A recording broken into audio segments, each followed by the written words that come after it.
I was tied at the wrists in the back of a cart, and the woman holding the other end of the rope would not look at me. She was an elf, long ears, an old grief sitting in a young face, and she was driving me to something in the trees that was meant to eat me. I had worked that much out already. I was not a criminal. I was not dangerous. I was cargo, and she knew it, and that was exactly why she kept her eyes on the road. So I did the only thing a bound man in a moving cart can do. I watched and I tested. I put my whole focus onto the rope at my wrists, really onto it, the way you stare at a splinter to find the end of it. One strand of the coil simply stopped being there, not cut, not snapped, gone. A whole fiber that had been sawing my skin a heartbeat before now did not exist, and the rest of the rope sagged into the little slack it left behind. I sat with that. I made myself sit with it, one breath, then another, because a thing that wrong deserved to be looked at properly before I decided what it was. Then I kept my face flat. I did not gasp. I did not try it again. I did not let one muscle tell the woman with the reins that something impossible had just happened against my skin. I filed it away, cold, where I was filing everything now. The elf woman flinched when I shifted my weight. "You understand our tongue," she said, and it was not a question. She had seen it in my eyes the whole ride. I told her I understood plenty. She started to say she was sorry, then stopped, because sorry is a small word to hand a man you are hauling to his death. Her sister had been given to the beast in a season past, she said quietly, to the road and not to me. She had wept over it. She was about to do it again. A low sound rolled out of the trees ahead, something between a roar and a moan, long and aching, like the forest itself was in pain. The horse balked. The woman did not. I did not think about the beast. I thought about the men who had put me here, and I started, in the dark behind my flat face, making a list. 3 days earlier, there had been no rope. There had been a bar and a laugh, and then the floor of the world dropped out from under me. Marcus and I landed on stone, in front of a throne, in front of a hall full of strangers in good clothes. A heavyset man in the best clothes of all spread his arms and called us heroes. Chancellor Aldric. He said the kingdom had reached across worlds and pulled us here to save it, and he said it the way a man announces a purchase he is proud of. Marcus got up first, the way he always did. "Is this a prank?" he asked the room, because I would like it to stop. When no one laughed, he looked at me and shrugged. And that was Marcus. Spiky hair, a swordsman's shoulders, already deciding to hear these people out because I was standing next to him.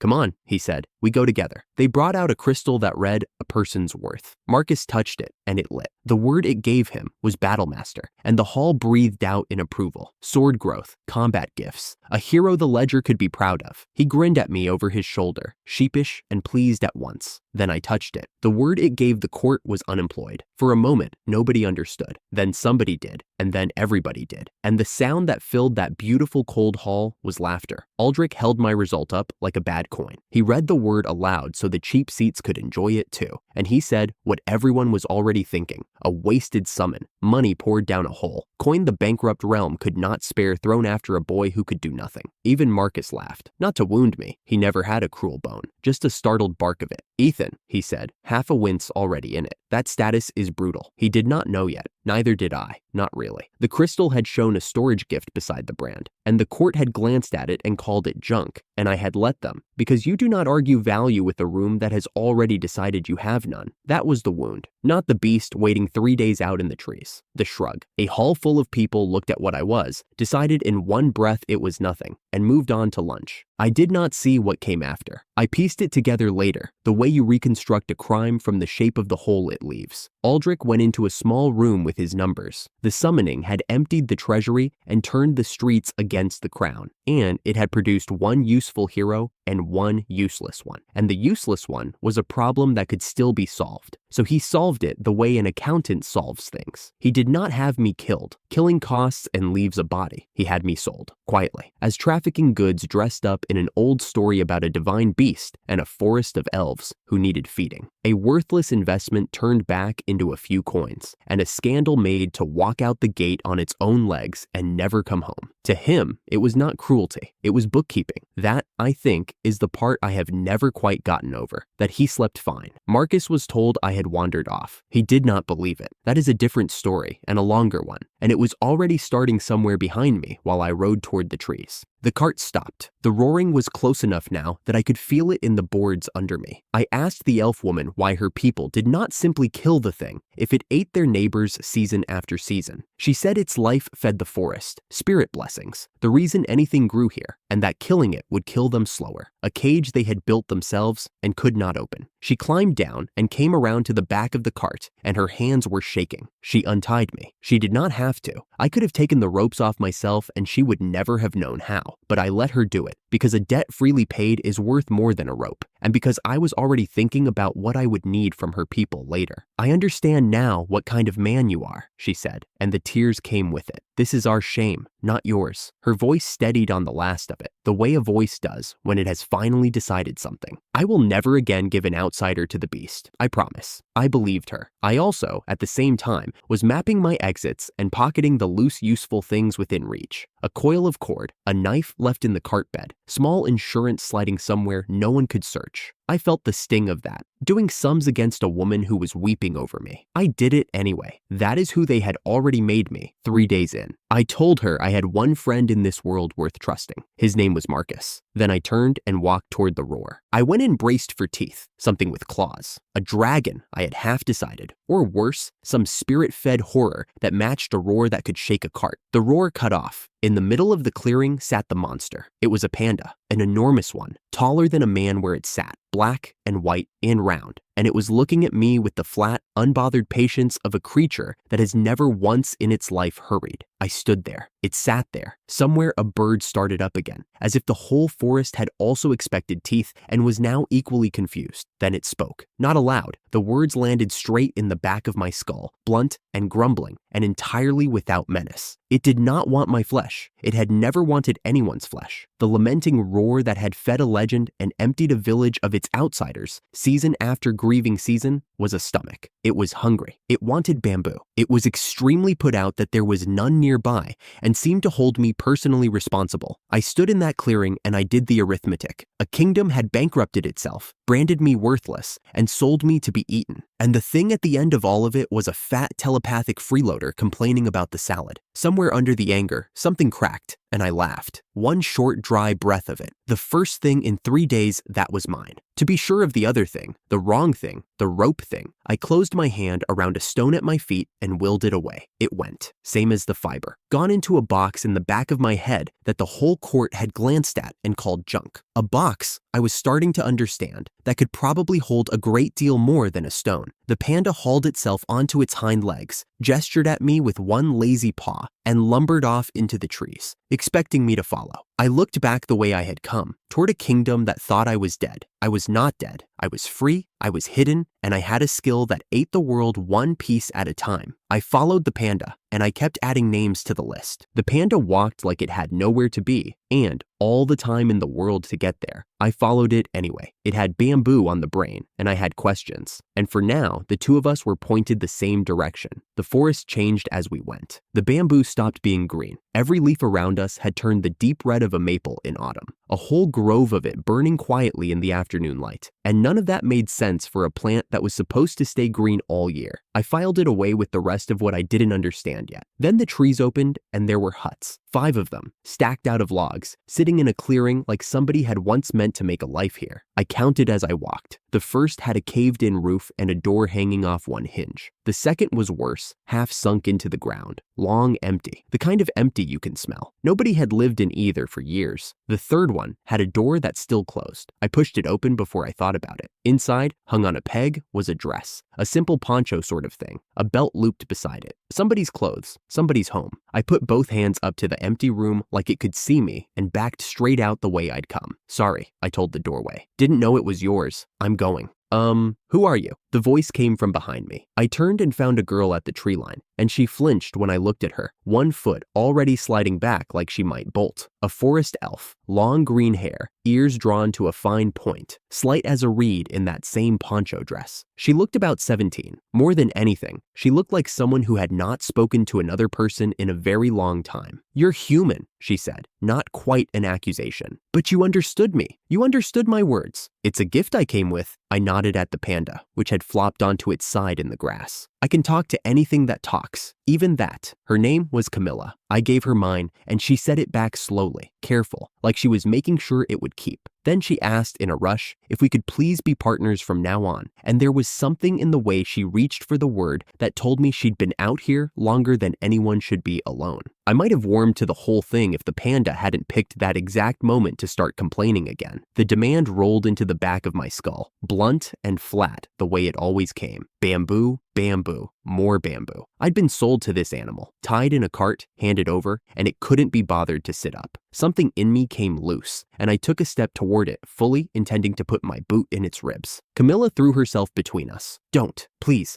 don't hurt him. Both arms spread wide, shielding a creature 4 times her size. He's a divine beast. When he goes hungry, the spirits of the forest go hungry too. They fade. You can feel it, can't you? You must be able to feel it. I couldn't feel a thing. That was the trouble. I can't hear your spirits, I told her. Not a whisper. So we're going to have to take each other's word for a lot. She kept talking, that she was the only one left to tend him now, that there'd been others once, before she became alone, and she didn't say what happened to them and I didn't push, that he was always hungry, and it fell to her, all of it. She said it plainly, no self-pity in it, which was somehow worse. In the scuffle to keep me off the beast, we both lost our footing and ended up sprawled against its belly, which was warm and enormous, and rose and fell under us like a slow tide. The fight went out of me. It's hard to stay furious with your face against a panda, but that one line stayed, the only one left. I didn't see any of what happened next. I only put it together later from the people who were in the room. But while I was learning what my skill could do, the one friend I had in that world was learning that I was gone. Marcus woke that first morning to an empty chair. He went down to the dining hall expecting to find me already picking at breakfast and found my seat cold. A maid asked where I'd gone, only shook her head and would not lift her eyes. He didn't wait for permission after that. He shouldered past the aides and into Aldric's chamber and asked the Chancellor straight out where I was. Aldric barely looked up from his papers. He told Marcus, smooth as oil, that I'd gone out walking the night before and simply lost myself, that the capital was vast, that a man could turn one wrong corner and wander for days, that there was no cause for alarm and I would surely turn up. Every word of it was a lie, and a good one, the kind built to be repeated down a long hall of people until it hardens into fact. The truth would have finished him. He had sold a summoned hero off like surplus grain, and if that ever reached daylight, no chain of office would save his neck. So he smiled and said I was lost. Marcus didn't believe him for a heartbeat. He knew me. I don't wander off. But he was a swordsman, not a schemer. And standing in that chamber, he felt the difference for the first time, felt how slow it is to think a thing all the way through when you've spent your whole life letting someone else do it for you. Steady, he told himself. Think it the way he would. He kept his face flat and let the Chancellor believe the lie had landed clean. To keep him busy, and to keep him watched, they gave him a handler. She came in armor chased with a sun motif, bowed a shade too deep, and asked him to please just call her Rosalind. She'd volunteered for the post, she said. She would serve him in training and in guard, both. At first, she served like a woman afraid of being sent away. She fussed, she hovered. She asked 3 times an hour whether she'd displeased him, whether there was anything at all she could do, until Marcus, red to the ears, finally put up both hands. Stop. Please, just stop. He let out a breath. Teach me the sword tomorrow. That's all I need. That she could do. And when they crossed blades the next day, she was good. Genuinely good. No flattery in it. And something in her settled the moment she had steel in her hand instead of apologies. She'd been planted on him by Aldric's faction to keep him quiet, and both of them half knew it. What neither of them said out loud was that she kept answering his questions honestly. And a handler who tells the truth stops being a wall. She starts being a crack in one. When he wasn't drilling, Marcus walked the city and listened. He was bad at scheming, but good at standing quiet in a crowd, and the crowd had plenty to say. The summoning that had dragged the two of us across worlds had cost a fortune. A real one, the kind that empties a treasury to the boards. The crown had spent the kingdom down to nothing to call us here, and the people knew it, and they were done being polite about it. He heard it in the markets and the doorways. Resentment gone open and hard. He heard worse too. People were going missing, not for ransom, for sale. The kidnappings had spiked over the last stretch of months, whole families thinning out, and the trade behind them fed bodies south and out of sight. And underneath all of it, At the edges where the city frayed into road, he caught the thing that put a cold hand on the back of his neck. Talk of something foreign stirring past the border. Rival powers circling a kingdom that had just spent itself broke. A shadow he couldn't yet make out the shape of. He didn't have the whole picture, but he had enough to know the kingdom was rotting from the inside, that every mouth around him was lying about me, and that the two things were probably one thing. So he kept pulling the thread. He trusted no one, and he waited to get good enough with a blade to matter. Back in the forest, the panda was still waiting on its lunch. Camilla asked me, shy about it, whether I'd help gather bamboo leaves to feed him. A fair thing to ask. It was also, I realized, the exact hinge the whole cruel machine turned on. One hungry animal and a system of graves built to keep it fed. I said I'd help. Then I showed her how. I walked to the nearest bamboo, lifted my hand toward that canopy of red, and opened the vault. Every leaf on the tree, the whole crown of it, thousands of them, more than a person could count in an afternoon, rose and vanished at once. One motion. The branches stood suddenly bare against the sky. Camilla made a small sound and stepped back. She had a gift of her own, it turned out. She knelt over a drift of fallen red leaves and warmed them between her hands with spirit magic until the color ran back into them, green and living, the way the beast liked. I stored those too. Then I pulled a handful back out of nowhere and dropped them in front of the panda, who fell on them without a shred of gratitude. But I wasn't done, because I wanted her to understand exactly what she was looking at. She was penned in here same as I was, which made her the one person alive I could show this to without it costing me anything. A fellow prisoner can't sell you out, and going it alone in a place like this would put me in the ground faster than any witness ever could. So I reached into the vault again and brought out a tea set, a full one, pot and cups, lifted days ago from the royal court's own stores. I poured and held a cup out to her. Steam curled off the surface. She stared at it. The tea was scalding, straight off the fire hot, and it had been sitting inside my skill for days with no fire anywhere near it.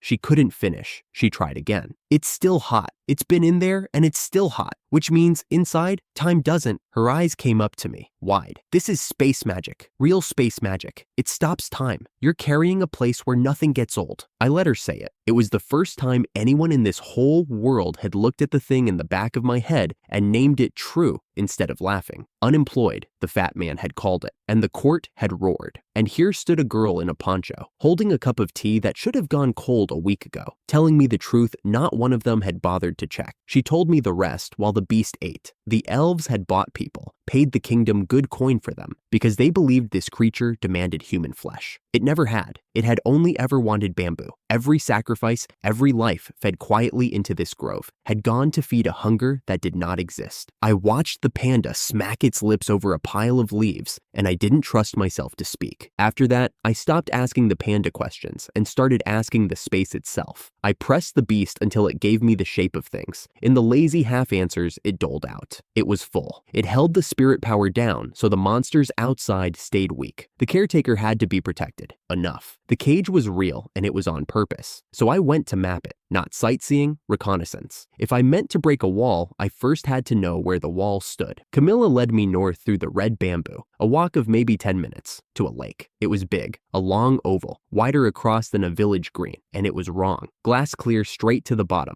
dead flat, not a ripple, no bird above it, not one frog. The kind of quiet that isn't peace, the kind that's a held breath. I opened the vault and took half of it. Half the lake simply stopped being there. Where water had stood there was air, and where the water remained, it hung in a sheer vertical face, a cliff of it holding its own edge, as if a pane of glass ran floor to sky through the middle of the water. That was the barrier, invisible until something pressed against it, and now a wall of water was drawing me its exact line, the seam of the cage I'd been standing inside all along. Put it back. Camilla had both hands at her mouth. The fish, put it back. They'll die. I would. But first I waded onto the drained bed and scooped up the fish left flopping there, a good haul, and set them aside. My skill won't hold anything still living, but a caught fish stores like anything else. Then I let the water fall back into place, keeping a reserve of maybe 100 liters tucked away against a dry day. The lake closed over as though I'd never touched it. The number that mattered to me wasn't the water, it was the wall. A few days ago, I'd been pocketing a length of rope. Now I'd swallowed half a lake and had room left over, and I understood something about my own limits, which was that I hadn't found them yet. The wall, on the other hand, had an edge, and anything with an edge can be gotten around. Camilla was still staring at the fish. Are you? Are you really going to eat those? She'd never eaten meat in her life, it turned out. Never fish, berries, fruit, what she grew. That was the whole of it. And the idea of anything else honestly horrified her. I told her people don't last long on berries, that I'd roast the fish and store them, and we would not be going hungry in here. She didn't love it. She didn't stop me either. We walked back to the cabin as the light went. It had been a good day, by the standard of a man who'd started the week tied in a cart. I had an ally. I had a power the whole court had thrown out without checking it twice. I was beginning to think I could actually do something with the two of them. Then Camilla said the thing that took the warmth out of the evening. She said it kindly. That was the worst of it. We'd been talking about getting out. I'd let it slip. Some half-shaped notion about the wall. And she smiled at me, soft and certain, and told me not to fret. We have plenty of time. Plenty of time. I turned it over and felt the floor go out from under it. She didn't mean the evening. She meant my life. All of it. She was telling me, gently, the way you'd soothe a frightened child, that there was no need to rush, because she took it for granted that I was here for good. The barrier let a sacrifice in. It had never once let one back out. To her, that wasn't cruelty. It was only the shape of the world, the single shape she'd ever known, and she was holding it out to me like a comfort. And that was when the last piece turned over. I was never meant to be eaten. The panda didn't eat people. It never had. So the men who bound me in that cart hadn't sent me here to die in a beast's jaws. They'd sent me here to die of nothing at all, slowly, quietly, out of anyone's sight. An old man in a forest no road could reach. So the fortune they'd burned summoning me would never have to be explained. And the man who arranged it would never have to answer one question. I wasn't a sacrifice. I was a thing dropped in a drawer and shut away on purpose, forgotten, for good. The wonder went cold in my chest, all of it, in a single breath. I said nothing to Camilla. She'd done nothing wrong. She had handed me the cruelest sentence of my life and thought she was being kind, and she would never know it. But standing there in the last of the red light, I stopped wishing my way out of this place and started planning it. Get out. Get strong where they couldn't see it happen. Then walk back into that court holding the thing they threw away and make the fat man in the good chair answer for the grave he dug me. The list I'd been keeping finally had its shape. Every name on it led back to the same door. I looked at the wall I couldn't see, and I started working out how to swallow it. The first thing I tried to build in that place was a fire, and I couldn't even manage that. I knelt over the split wood with the fish laid out beside it, and got nothing but a bruised thumb and smoke that wouldn't catch. Camilla watched me fail for a while, then crouched, struck a small flint tool twice, and the kindling took like it had been waiting for her. She didn't gloat. She just fed the flames a few thin sticks and looked pleased that we had a thing to do together. We cooked the whole haul from the lake. What we didn't eat, I put away. I fixed my will on the roasted fish, and it went into the vault whole, still hissing, sealed in that pocket where time forgets to pass. A pantry that never spoiled. In a place built to starve me quietly, that was a wall going up. Then Camilla brought dinner, 2 little figs, the kind that grow wild near the pond. She ate one and set the other down like she meant to save it. I watched her not reach for it and understood the whole shape of her life here in a second. She was rationing, and she had been rationing for a long time. So I opened the vault again and laid out real food. Bread, cured meat, dried fruit, all of it carried out of the palace stores the day they shipped me off. The kingdom's own larder, spread on a forest elf's floor to feed the man they'd thrown away. Camilla stared at the spread like I'd conjured a feast out of the dark, and in a way I had. Behind us, the panda snored through all of it, a black and white boulder that slept like the world owed it rest. She asked me to sleep inside that night. I'd meant to bed down out in the clearing with the panda for a pillow, and I told her so, and she just looked at the floor and asked if it was so bad staying with her. You don't want to be alone, I said. I get it. I kept a careful distance and lay on the far side of the room, counting numbers under my breath to settle my own nerves. Nothing happened there worth a raised eyebrow, only a man learning how to be near another person again. And then, somewhere in the dark, Camilla reached over and caught my sleeve, and she started to cry, not loud. The kind of crying someone does when they've held it a long time and finally found a wall that won't move. She'd had a partner once, another caretaker who shared this post with her, and he was gone, and she had grieved him entirely alone because there had been no one else in the whole barrier to grieve with. I put a hand on her head and left it there until the shaking eased and her breathing went slow and even. When she was asleep, I lay awake and did the only thing I knew how to do with a wound. I made a plan. Getting home was a long shot. A wall I couldn't couldn't see, and a world that wanted me erased. Fine. I set a nearer goal, a harder one. I would not just last out here. I would build food, shelter, defense, people, a stronghold with roots too deep to pull up. And allies gathered one by one until the day I walked back into Astoria and made the men who sold me look at what Worthless had built. The grudge I'd been carrying didn't cool that night. It just found a shape to pour into.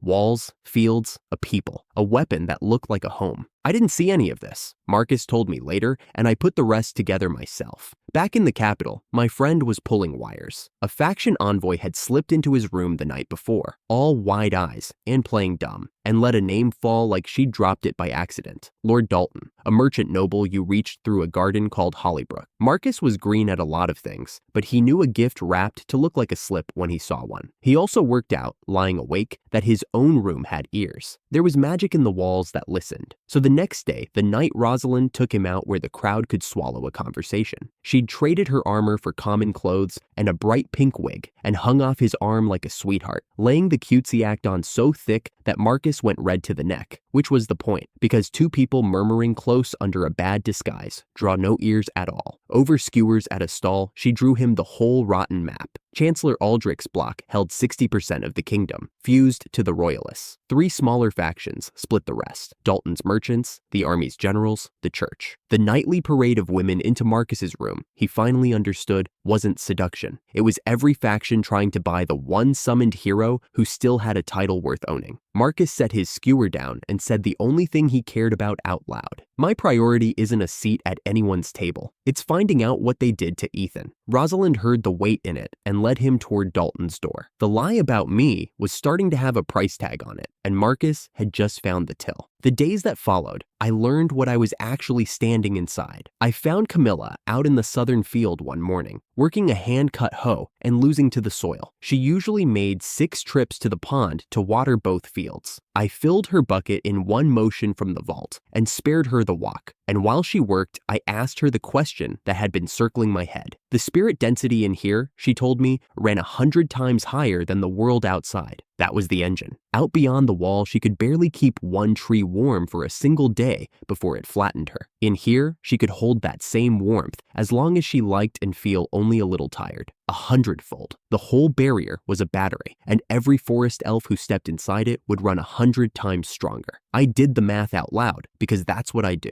What if we blew the barrier out, I said, made the whole forest a sanctuary like this one? The panda's shield was small now, one clearing, a couple of fields, a pond. But if it could be pushed wider, 1,000 times wider, it would stop being a prison wall and start being a nation. Camilla went still. You mean, big enough to reach the village? Big enough to reach your sister's people, I said. Let's go see them. Her eyes filled so fast it caught us both off guard. She'd been cut off from her sister on the outside. Sure, she'd never cross that distance again, and I'd just set the idea down in front of her like it was easy. It wasn't easy. I couldn't promise it yet. I apologized for dangling it, but the plan was already alive in me, and it wasn't going back to sleep, which meant I had to negotiate with a panda. I found it sprawled on its back in the dirt, all 4 paws in the air, radiating the specific contentment of a creature that has never once worried about anything. The moment I came close, its demand arrived in my head, flat and total, the way it always did. It wanted bamboo. It always wanted bamboo. Camilla tried to hold me back, still not trusting the sacred beast, but I waved her off and walked right up. The panda flopped sideways and pinned us both under its bulk for a joke, and I lay there under a 1/4 ton of freeloader and made my offer anyway. You move, you get bamboo. That's the deal. It rolled off me instantly. I pulled a whole stand of bamboo out of the vault, cut and stored the day before, and it fed while I asked the thing that mattered. Could it leave the barrier and come back? Could it carry us to the elf village? It could. That was the part that reshaped everything. The panda didn't just sit inside the shield. It could walk out and take the shield with it, the whole sealed zone intact and traveling on its back, and reshape the thing at will besides. The paradise wasn't bolted to one patch of ground. It had legs. I'd been thinking of a fortress you defend. This was a fortress that follows you home. We climbed onto its back and rode out through the wall Camilla had believed would hold her forever. She felt it give behind us and made a small sound, half fear, half something she hadn't let herself feel in years. We can really go outside, she said, and it wasn't quite a question. You're sure? The barrier held steady in the clearing we'd left. unchanged in the panda's absence, proof the home could move without breaking. Then the beast picked up speed. It grazed a stand of bamboo, swallowed it on the run, and surged into a pace no man could match, eating the forest in long rolling strides while we hung on. I told it to push harder. It jolted us both and went faster. Camilla pressed her cheek against my shoulder and laughed into the wind, and I filed the whole thing away with the cold part of my head, even as the warm part let her. A beast that carries a barrier is not a pet. It's a weapon that hasn't been aimed yet. I was starting to see the outline of the army I was pretending was just a home.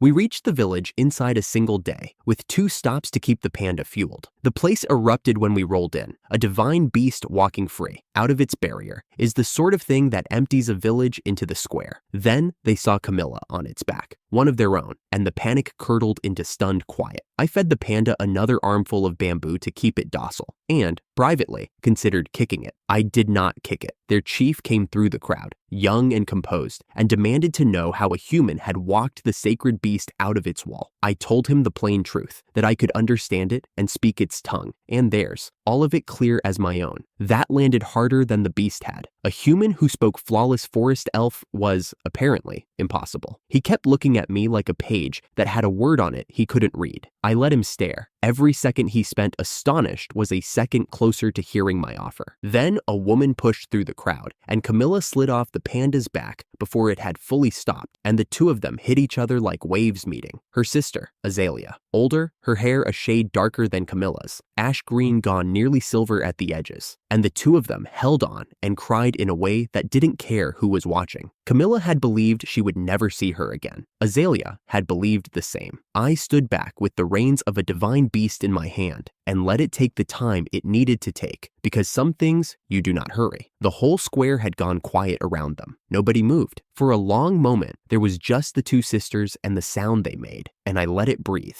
When Camilla could speak, she turned and pulled me into it. Ethan, thank you. I never thought I'd see her again. I never thought I'd see anyone again. She pressed her face to my shoulder, and I let her, and I did not have a single dry thing to say. Then Azalea wiped her eyes and looked at me, and her face changed. She introduced herself, and then she confessed. She was the one. She was the elf who had paid gold for me, bought me as a criminal, handed me over to be fed to the beast. She could barely hold my eyes while she said it. I always wondered whether it was right, sending a human to die, she told me. Now I know it wasn't. So let me help you instead. Whatever you're building, I'm in it. There it was. The kindest person in this village had been part of the machine that sold me, and she was standing here trying to buy it back with loyalty. I banked the guilt as goodwill I could spend, and I meant to spend it well because I liked her, and that made it worse and better at once. I made my pitch to the chief over Azalea's shoulder. The panda's barrier didn't have to stay small. Stretch it over the whole village, and every elf inside would live in 100-fold spirit blessing, stronger magic, half the labor, double the fields. The chief's eyes went hungry, then wary. He wouldn't gamble his people on a stranger's promise. Azalea stepped in and said they should inspect the barrier as it stood before they changed anything, and she'd come with us to do it. Fair, careful, I agreed, and asked for tools and clothes for the build, and she promised all of it. The family I was gathering had just gone from one lonely girl to a whole people with a future. We came back to the barrier after dark, and for one night, nobody built anything. Azalea had brought fruit and cucumber sandwiches from the village. I ate grilled fish out of the vault, while the sisters marveled, again, that a man could pull a hot meal out of thin air. The sleeping was settled fast. The sisters took the bed. I took the floor beside the panda. Camilla teased me for it, sibling style, asking if I was really too shy to bunk near them, and I changed the subject with all the grace of a man tripping downstairs. The trouble was the panda. It ran hot as a stove and snored like a hillside coming down. Around midnight, Azalea crept down,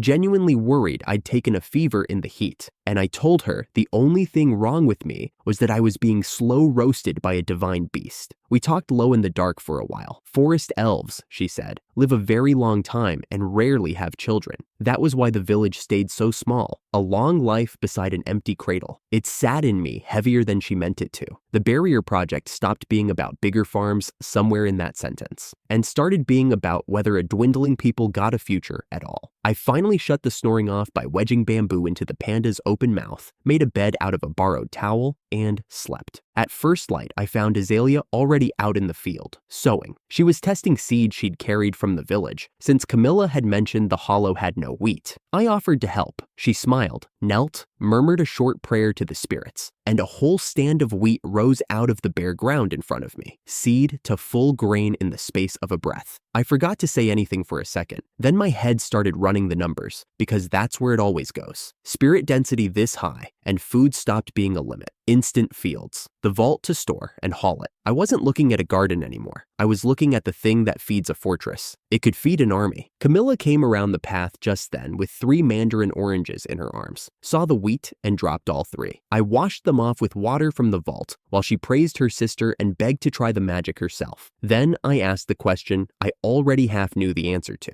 Could I learn it? Could I do what Azalea did? She was gentle about it. I couldn't. I couldn't sense spirits at all. Elf magic was simply closed to me. My summoned class had handed me nothing. No skills, no spells. Only a vault that swallowed the world and a tongue that understood everything. Only the word they'd branded me with in front of a laughing court. Unemployed. I sat with that for exactly as long as it took to sting. Then I did what I always do with it. They'd taken a man who could pocket whole buildings and called him worthless, and thrown him to a beast to save themselves the paperwork. Azalea said it plainly, turning a fig over in her hand. She'd never heard of storage magic like mine. Not from any elf, not from anyone. The rarest thing in the room, and they'd tossed it out for free. I couldn't grow wheat with a prayer. Fine. I could hold what no one else on this earth could hold. The brand didn't crush me. It never had. It just kept pointing me, clean and cold. Back at the door, every name on my list led to. The wheat came in at dawn, and by mid-morning, Azalea had decided I needed a bath. She meant with them, both of them, down at the stream, the way forest elves have always done it. No walls, no fuss, nothing in it worth blinking at. I told her that where I came from, men and women washed on opposite sides of a very tall fence, and I intended to keep that fence up even if I was the only one holding it. She laughed at me. I conjured a spill of water over my own head instead, and told myself firmly that it did not count as joining in. Then I walked back to the cabins, and the panda tried to kill me. Not really. It was lying on its back with all 4 legs in the air, groaning like it hadn't eaten in a week, and the moment I crouched to check on it, it rolled its head toward me with the smuggest look a face that furry can hold. Full, it informed me, without a word, just a wave of blunt contentment that told me I'd been played. It had faked starving to watch me panic. "You furry little con artist," I said, and drew my foot back to boot it across the clearing. Camilla hit me from behind before I'd finished the windup. "Don't you dare bully the sacred beast." She wrapped both arms around my chest and hung on.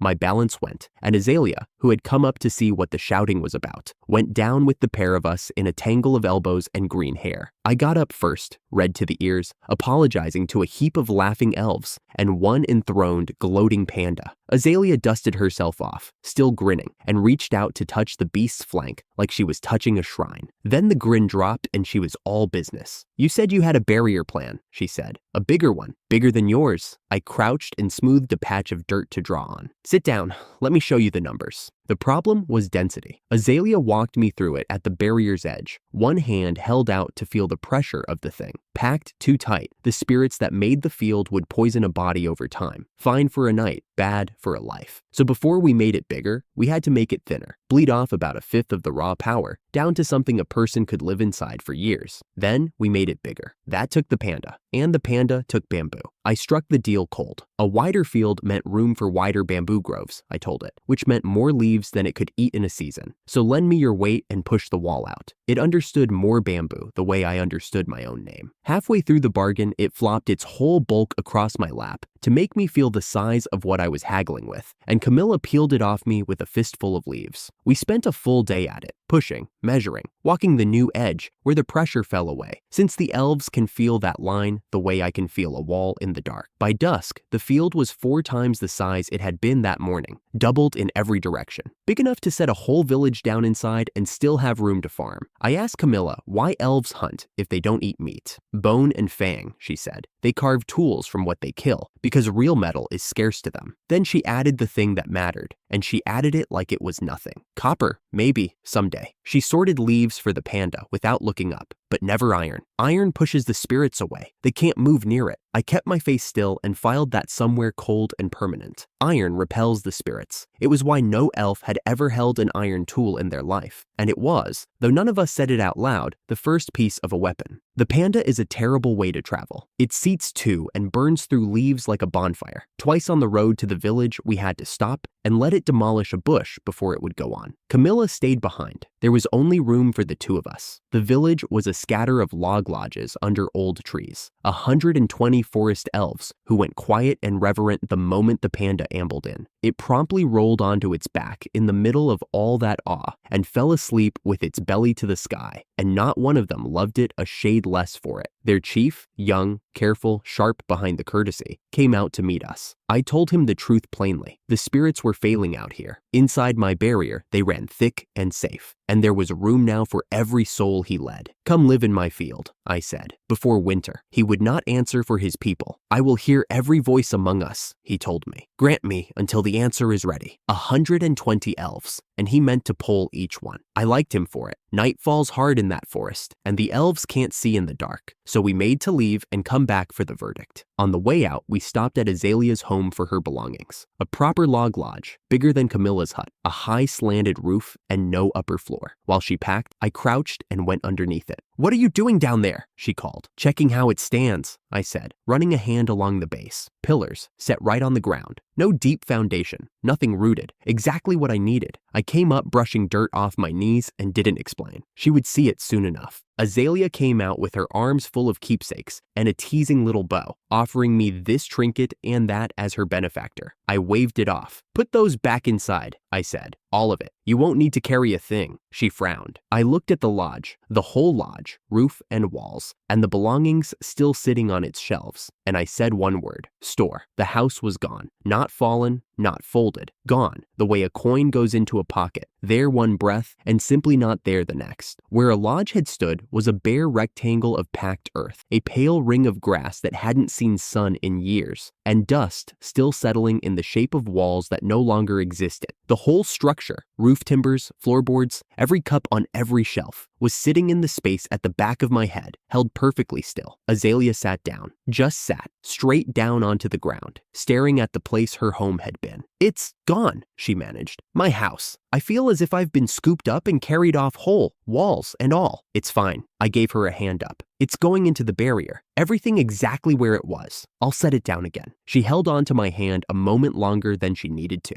and this time there was no teasing anywhere in her face. She had spent her whole life among spirits and growth and old magic, and she had never seen anything like the thing I'd just done with a single word. I could watch her deciding something about me while she stared. I let her. Back inside the barrier, Camilla met us with flour on her hands and a warm loaf cooling on a board. The first bread baked from the first wheat we'd grown ourselves. The smell of it reached me before I was even through the entrance. I cleared the ground first. The old ruined huts that had come with the clearing. I stripped them off the field with a word, swept it bare, left only Camilla's little hut standing. Then I set Azalea's lodge down beside it. Out of nothing, whole and solid, every keepsake still on its shelves, a cup of water still standing on the table without a drop spilled. Time doesn't move in the vault. The house came out exactly as it went in. Azalea walked into her own home standing in a place it had never stood, and I got to watch her be stunned all over again. Camilla turned a slow circle, taking in the hut and the lodge side by side, where an empty field had been that morning. "If Sister's whole house is here now," she said, wonder pulling her voice thin, "maybe we won't need the little hut at all." I looked at the two houses on the cleared ground and did the arithmetic I'd been doing since the word left my mouth outside the village. One house took a breath. 120 would take a day. And a house was not the largest thing in this world that stood on pillars. There were walls that stood on pillars, gates, whole fortifications rooted in nothing but their own weight. I ate a piece of Camilla's bread and said none of it out loud. We went back for the answer the next morning, Camilla and me this time, with Azalea left behind to mark where each house would come down inside the field. At the gate, I called out a mock grand human greeting, the sort of thing you say as a joke. Camilla took it for a real custom and repeated it, solemn as a prayer, and an old elf praised her warmly for reaching across the gap between peoples. I decided not to correct her. Some lies are harmless. I handed her a fistful of leaves to keep the panda occupied and turned to the chief. He gave me the verdict his people had given him. Every last one of them. 120 forest elves, not a single holdout. all of them ready to leave the only homeland they had known and follow me inside a wall, and they wanted to start before winter closed the roads. It moved me more than I let show. I told him I would carry the whole village myself, every house, and I meant it. I checked that his lodge sat on pillars. Then I stored it, whole, in front of the assembled village. The chief went pale. I'd expected awe. This was something colder. He steadied himself and told me why. In his long life, he had seen spatial mages, men who could tuck a sword or a sack of grain into some other space, and that was the ceiling of it. A house, he said, he had always been taught was impossible. No one moves a house, and there it was. The thing detonated in me quiet and level, the way the worst things always do.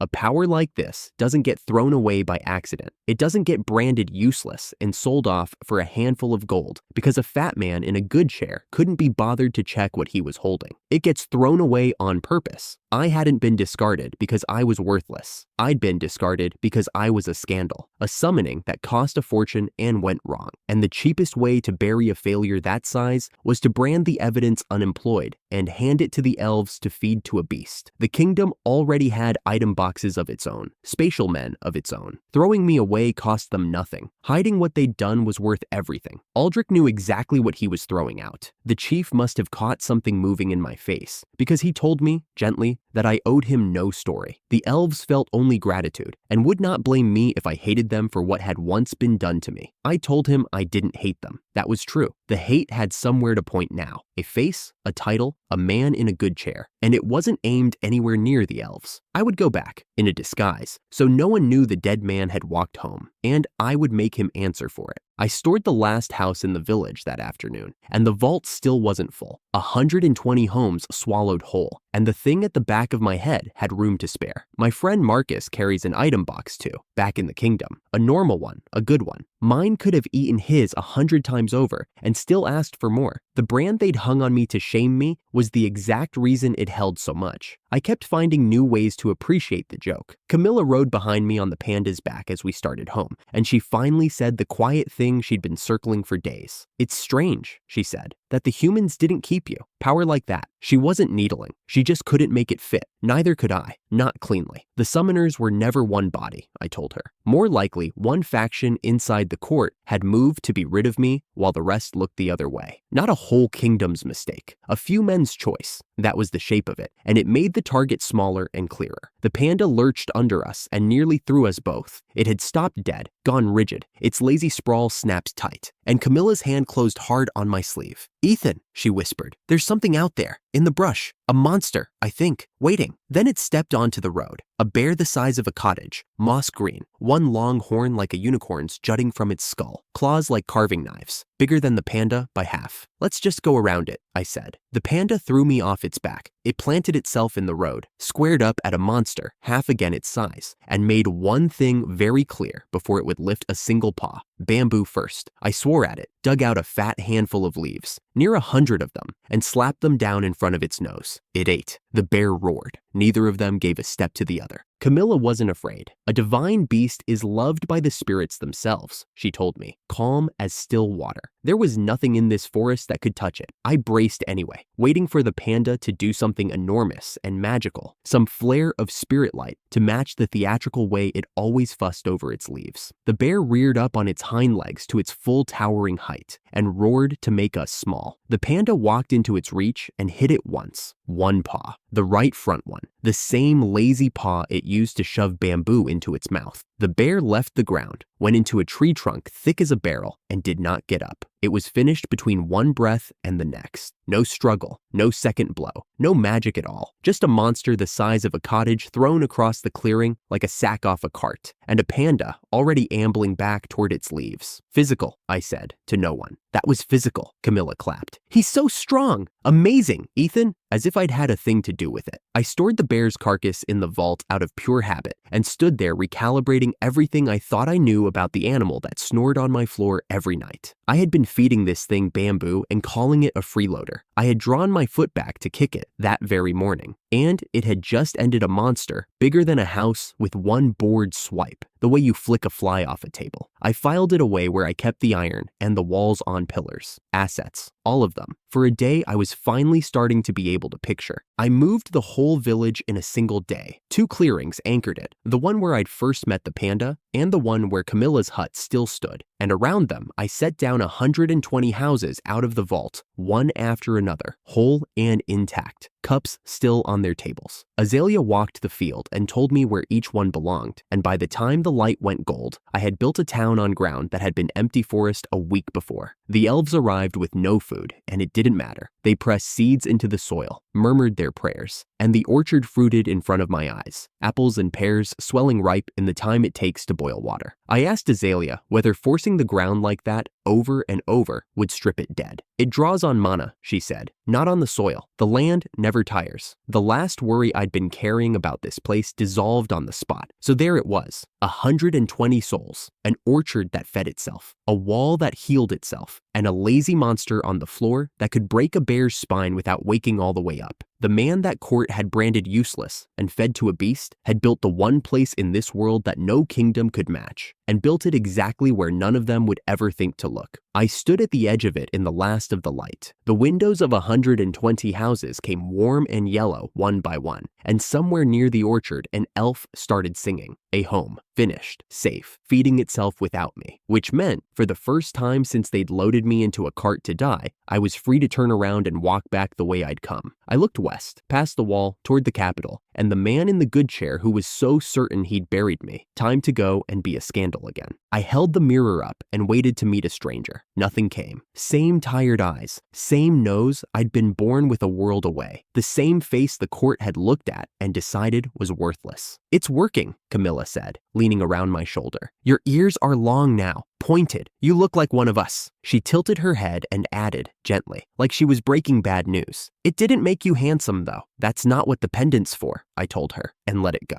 The thing hung at my collar on a plain cord, and I was not to take it off. Not for a bath, not to sleep, not for anything. Azalea said it twice, so I'd hear it twice. To anyone who looked at me now, even the elves inside the barrier, I was a forest elf and nothing else. She had the rest of my instructions ready. In town, I was a beast tamer with a big dumb pet, and I kept my head down. The errand was simple on its face. 2 doors of iron or copper, or the boards to make them, or a craftsman who could. The barrier leaked spirit power whenever it opened by day, and the leak drew monsters. Iron across the gap would stop it. That was the whole reason to go, as far as anyone needed to know. I was taking Camilla instead of Azalea. Azalea went stiff around the panda, and Camilla could handle the beast in her sleep. Azalea argued there was no rush. The paradise was finished, self-feeding, safe. I told her nobody hauled cargo like I did, and I wanted to go now. I didn't tell her the rest. The doors were real. The doors were also a coat over the thing underneath. Marcus was out there somewhere, the one man from my old life who never once wrote me off, and I meant to find him. And I meant to get close enough to the men who'd sold me to learn which of them signed the order, which was why I'd set our heading for the royal capital. Not a quiet market town where doors were cheap and nobody knew my name. Astoria, the seat of the men who'd branded me and thrown me out. "Watch for slavers," Azalea said at the door, "and whatever happens, do not leave the beast's side." The panda carried us out through the outer door and into the forest, and for about 10 minutes, it was glorious. Then it ran low, stopped dead, and made it plain in that wordless way it had that it would not take another step until there was bamboo in it. We fed it. I made the mistake of reaching to pat its head while it chewed, and it misread the whole thing, growled, and reared up onto its hind legs. One flash of the exact force that had folded a horned bear monster into a tree. Camilla grabbed my arm before I did anything stupider. "Sorry," I told it, meaning it. "I wasn't after your bamboo. I swear." It settled. Camilla burrowed into its fur like it was the softest thing in the world, and I filed away, again, how differently the sacred beast treated the 2 of us. Then it offered to run properly. It threw a sphere of pale green light around the pair of us, told me in its blunt way that at real speed, the scrawny one just falls off, and it ran. The forest smeared. Inside the sphere, there was no wind at all, only the trees going by faster than any horse could dream of. A crossing that took 2 full days on horseback we cleared in under 2 hours. One more thing my old world never knew I was carrying back toward it. With less than a third of the road to the city left, we made camp for the night. I made camp the only sensible way. I pulled a whole house out of the vault and set it down on the grass. Camilla stared at it. "Ethan, this is not the camping I know. It's mine. You gave it to me," I said. No reason not to bring it along.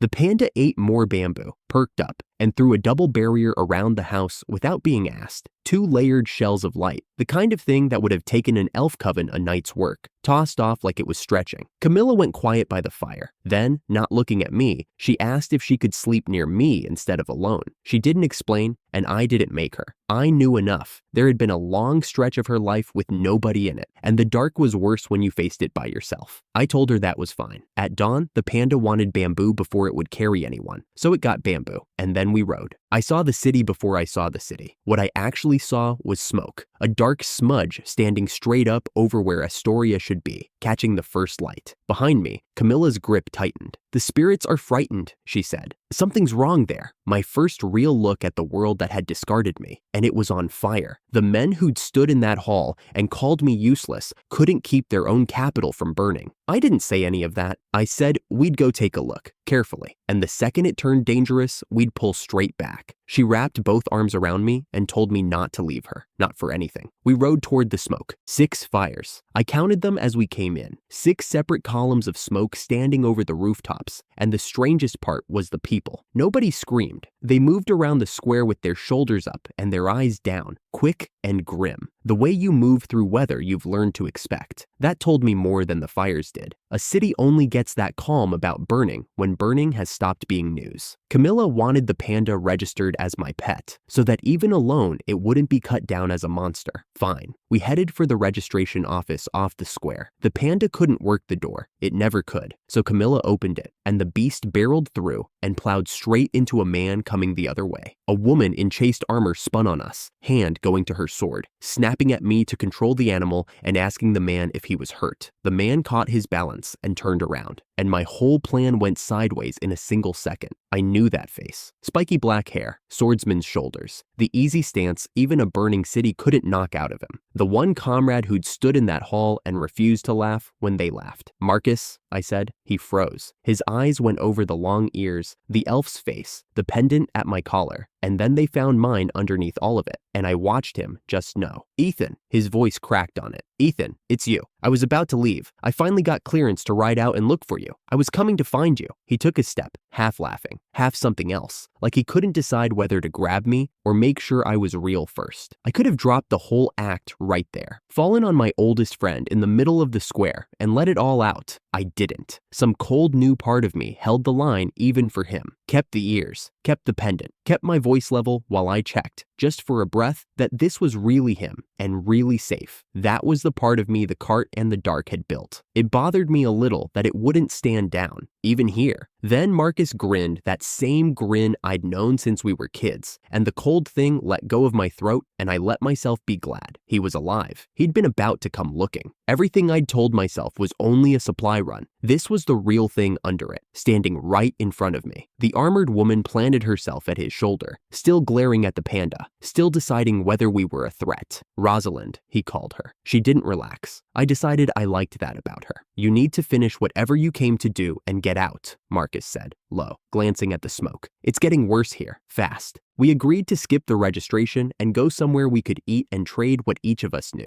As we turned to move, I looked up past the rooftops, and the castle itself was pouring smoke now, the seat of government, burning while the men inside it presumably argued about whose fault it was. And the whole square was watching it. Every face in the crowd was tilted up at the castle, at the fires, at anything but me. So I helped myself. The city gates were iron, great heavy doors built to hold a fortress shut. I opened the vault and swallowed them whole, both leaves, gone between one heartbeat and the next. Then the castle gate's iron doors, farther off, right off their hinges, and into nothing. No sound, no flash. Nobody felt the wind change. A city took its own defenses for granted, right up until a disguised dead man walked off with them in the back of his head. I needed the iron for the barrier's leak. That was true, but that wasn't why I was smiling under the pendant. I'd wanted to know if the trick worked on real walls, on a real stronghold, and now I knew. The men in the good chairs had thrown me away as junk. I'd just just come back and quietly lifted the doors off their house, and they'd been too busy burning to notice. Time to go and be a scandal, I thought. On my own schedule this time. We slipped out of the city together, the 5 of us, the reunion made and the fires at our backs. We rode hard until the tree line swallowed us. The panda carried me out ahead of their horses without trying, and the capital's reach ended where the forest began. Whatever pursuit there was, we lost it in the green. Deep in, we stopped to rest, and Rosalind watered the horses in silence and watched all of us and said nothing. Marcus had seen me take the gates on the way out, and he wasn't happy about it. That was reckless, he said. You tore a gate off a royal wall, Ethan. An eye for an eye. I didn't look up from the fire. They took everything I had. I took a door. Behind the trees, Camilla confirmed the panda's concealment barrier had taken hold over the camp, and only then did anyone breathe out. Here, hidden. I lowered the disguise, worked the pendant off, and let my own ears come back, and handed the thing to Camilla to keep safe. Marcus stared at the human face he remembered coming out from under the elf. He told me his own gift was small, a storage space like mine, but it held about a single room, and he'd found the ceiling fast the day he'd stuffed a canopy bed into it and hit the wall. I answered without a word. I reached into the vault and lifted a whole elf house out onto the forest floor, timber and all, and set it down between the trees. Marcus sat down slowly. Rosalind's hand came off her sword and just hung there. I watched them both do the arithmetic that the old chief had done before them, that a man who could pocket a house was not a failure, had never been a failure, and that the court had looked at exactly this and stamped worthless on it. The panda cracked some lazy joke at the pair of us. Camilla shut it down flat and hauled me back by the collar before my glare could turn into anything.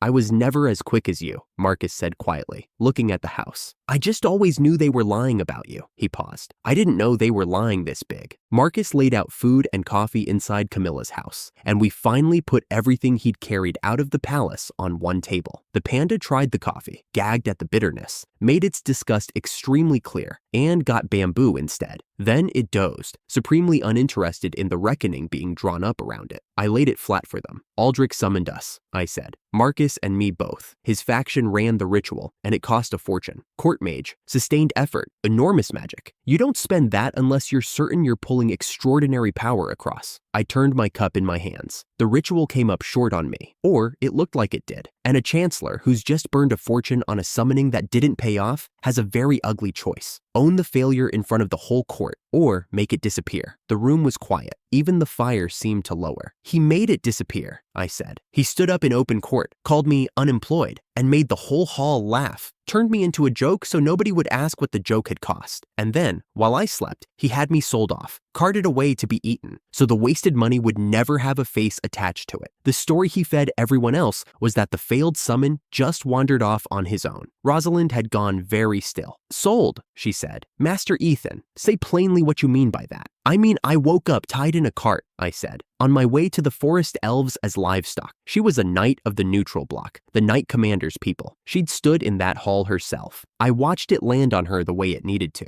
I was in that room, she said slowly. We were told he wandered off. That's the account the knights were given. Her jaw worked. If that was a lie, then it was said to all of us, in front of all of us. And then she gave me the piece that made it worse than even I'd said, because she knew the ritual. A summoned hero is assumed to carry great power. That's the whole point of paying for one, which meant my failure didn't read like a failure at all. It read like a success too inconvenient to admit. Camilla's voice came out low and shaking. They did that to you, and they laughed. So the wandered off story, Marcus said, and I could see him getting sick as it locked together. That was him covering the sail. That was him covering the sail. I didn't touch him. That was the thing they all wanted, I think. For me to name the move, then make it. But Aldric held the largest share of real power in the kingdom. The throne under King Osric was weak, and the other factions, Count Weston's bordermen and Lord Dalton's merchants, were already howling about the wasted summoning without any help from me. Move on Aldric now, with nothing but the truth and one house out of thin air, and we'd be the traitors, not him. He commanded the machinery. You don't kick a man who runs the state. You take his walls first, and I'd already started. I filed one more thing and didn't pull it. Aldric wanted the embarrassment gone. He wouldn't have handed a live asset to a rival. So the men who actually bought me weren't his. Someone else had moved on me too. A thread for later. For now, it was enough that the lie was dead in this room. In the dark of that cart, I'd started making a list. And tonight, for the first time, The names on it got said out loud in front of people who could act on them. Aldric was still in his good chair. Nothing had fallen. Nobody had paid. But the story he'd told was cracked now, and there were 4 people at this fire who would never unknow the truth. That was the first payment. There would be others. Morning came, and we split 4 ways into 2. Marcus crouched by the dead fire and laid it out plain. "We're clear," he told me. "No warrant, no names. The stolen gate got pinned on some lone forest elf nobody can find." Rosalind was already back in her armor, and the short nod she gave said the trail would stay exactly that cold as long as she was the one sweeping it. I didn't bother looking sorry. Taking the whole gate was a bit much, I admitted, and let it sit a moment before I finished. I still don't regret it. They built that wall with the money they made, calling me worthless. There was one loose thread I kept to myself. The men who'd actually bought me in my sleep hadn't been Aldric's. Some rival had wanted the worthless brand as cover for a purchase of his own. A second hand in the dark. I filed it away and didn't pull on it. Not yet. We agreed to meet again in a week. Marcus and Rosalind turned back toward the capital to keep digging where the rot lived. Camilla waved them off with both hands, far too cheerful for the hour, and the 2 of us turned the other way, toward home. The panda ambled after us, chewing something that had recently been a bamboo grove. The whole village came out to greet us with the phrase I'd taught them wrong months ago and could never take back. A garbled, beaming mouthful of a welcome that I'd long since stopped correcting. Camilla shouted it right back at them without a flicker of doubt. Azalea met us at the square. Her eyes went straight past me to the enormous slab of royal iron I hauled out of the vault and set down in the grass, and stayed there a long, level moment. "That," she said finally, "is a great deal of iron for one traveler to be carrying." She looked at me, decided something, and looked away. I find I would rather not know. I put it to work that same afternoon. The hollow had a flaw I'd never been able to fix. The forest's own spirit power was bleeding out through its 2 boundary openings, thinning the barrier from the inside and, as a side effect, drawing monsters toward the seepage like flies to an open jar. Iron was the one thing that stopped spirits cold, so I mounted the royal gate across the main entrance, hauled a second span to the north crossing by the pond, and sealed both openings shut. The leak stopped the instant the last bracket bit home. I felt it more than saw it. A pressure that had always been sliding outward simply turned and began to pool. After that, the valley drank itself full. With nowhere to leak, the spirit power saturated the enclosed ground and turned every elf in the place into something close to a gardener god. Fields I'd watched them plant by hand tripled in a day. Orchards that had been saplings the week before stood heavy with fruit by the next morning, and a harvest that should have taken a season came in before lunch. Storehouses went up. Whole new quarters raised themselves out of spirit-fed timber while the elves sang over them. The elves didn't marvel at the giant gate that made it possible. They marveled at me, at the vault that had carried it, at the man who'd walked in from the world that threw him out and handed them a second spring. I let them. I'd spent a long time being told I could make nothing. It turned out I could make this. By the 4th day, the work was essentially done, and the ceiling had gone further than I'd planned. Saturated past its brim, the hollow folded shut behind the verdant barrier into a pocket all its own, a paradise you could not stumble into from outside that opened only through my gates. Somewhere I would always be able to reach, and no one else ever could. The first thing I'd ever made that was entirely mine and entirely safe. I stood in the middle of it, wiped orchard dust off my hands, and let myself feel it for exactly as long as I could afford to.